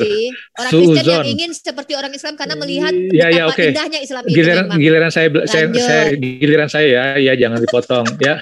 Jadi Susan kenapa? Karena apa yang semua judgement yang dilontarkan kepada Uni Rifa itu hanyalah judgement semata ya, penghakiman. Menurut Uni Rifa apa yang dilihat negatif oleh Uni Rifa itu tidak adalah menurut kacamata dia. Sementara menurut orang lain tidak begitu gitu. Orang lain melihat dengan sudut pandang positif. Dan tadi yang disampaikan dengan pernyataan Paulus bahwa terkutuklah hukum Taurat itu juga yang saya lihat itu adalah pemahaman yang keliru kalau tidak ingin disebut sebagai pemutarbalikan. Karena yang disebut di Galatia 3 ayat 10 sampai 14 itu dikatakan karena semua orang yang hidup dari pekerjaan hukum Taurat berada di bawah kutuk. Sebab ada tertulis terkutuklah orang yang tidak setia melakukan segala sesuatu yang tertulis dalam kitab hukum Taurat. Jadi yang dimaksud Paulus ini terkutuk orang yang tidak setia melakukan segala sesuatu yang tertulis dalam kitab Taurat. Bukan hukum Torahnya yang kutuk gitu loh. Itu yang disalahpahami atau bahkan disuuzonkan gitu ya.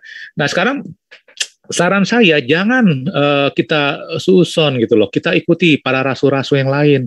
Rasul-rasul lain Ananias mendukung Paulus ya. Dia setuju dengan Paulus. Kemudian rasul-rasul lain ketika di sidang-sidang mereka mendukung Paulus. Kemudian Petrus sangat mendukung Paulus. Tadi saya sudah nunjukkan di ayat 2 Petrus 3 ayat 15. Di situ dikatakan juga, seperti juga Paulus saudara kita yang kekasih telah menuliskan kepadamu menurut hikmat yang dikaruniakan kepadanya. Artinya Petrus setuju dan mendukung, Paulus setuju dengan apa surat-surat yang telah ditulis oleh Paulus sebagai hikmat yang dikaruniakan Allah kepadanya. Ini Petrus sendiri yang ngomong ya. Jadi Petrus itu berjiwa besar.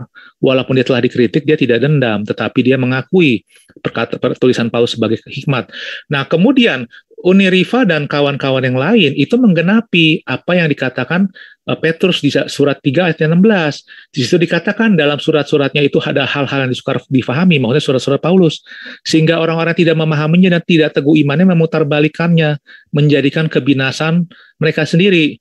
Gitu ya. Jadi ini menggenapi yang Uniriva dan kawan-kawan sampaikan. Ya, ada hal yang sulit dari pernyataan Paulus itu diputarbalikan. Tetapi Petrus meneguhkan, enggak, itu hikmat yang dikaruniakan kepadanya. Kalau Anda tidak mengerti, ya itu problem Anda gitu ya. Jangan berpikir sudson gitu loh, jangan diputarbalikan gitu loh. Oke.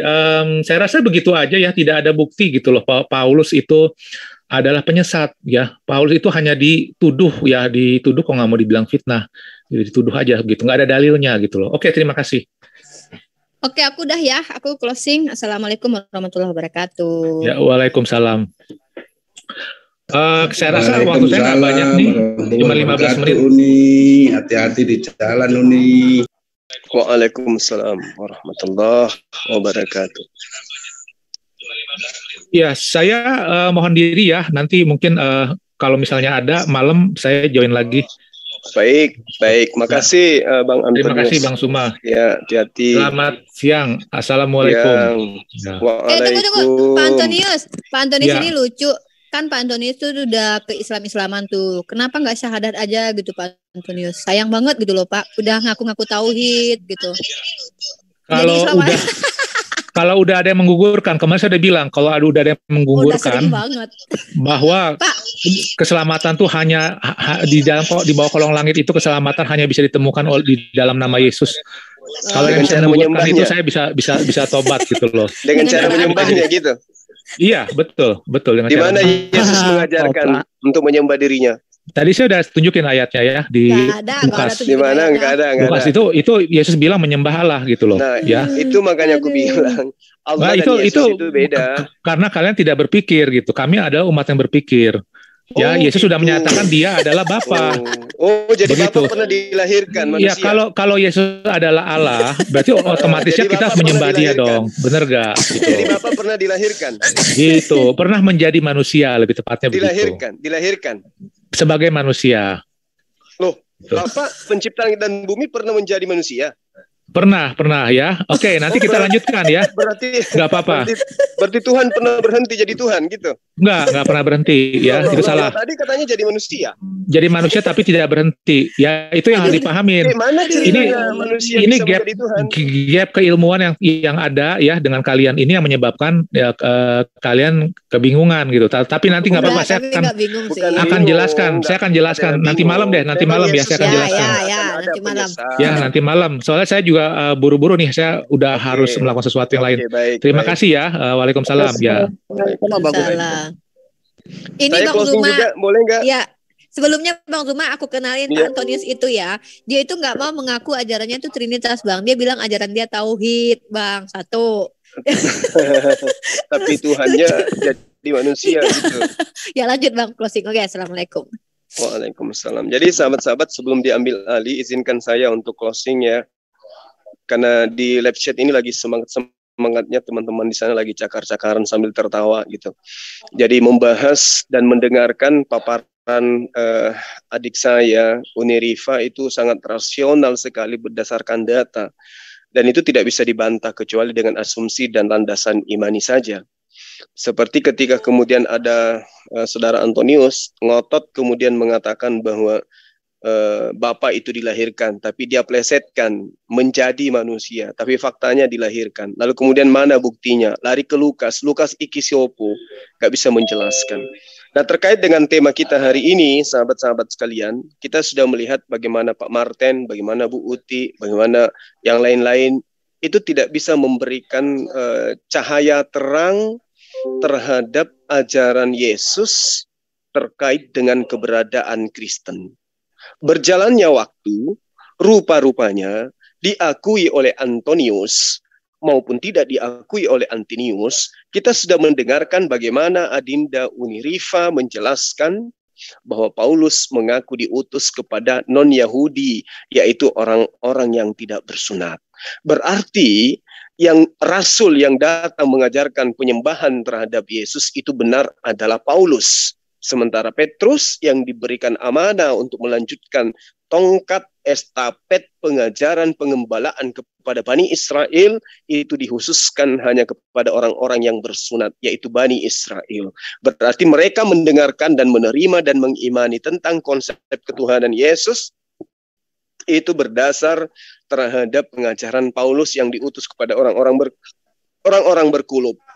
Nah, yang menjadi permasalahan sekarang, kalau Paulus mengaku diutus kepada orang berkulub, Petrus kepada orang yang tidak berkulub, pernyataannya Petrus itu diperintahkan untuk melanjutkan,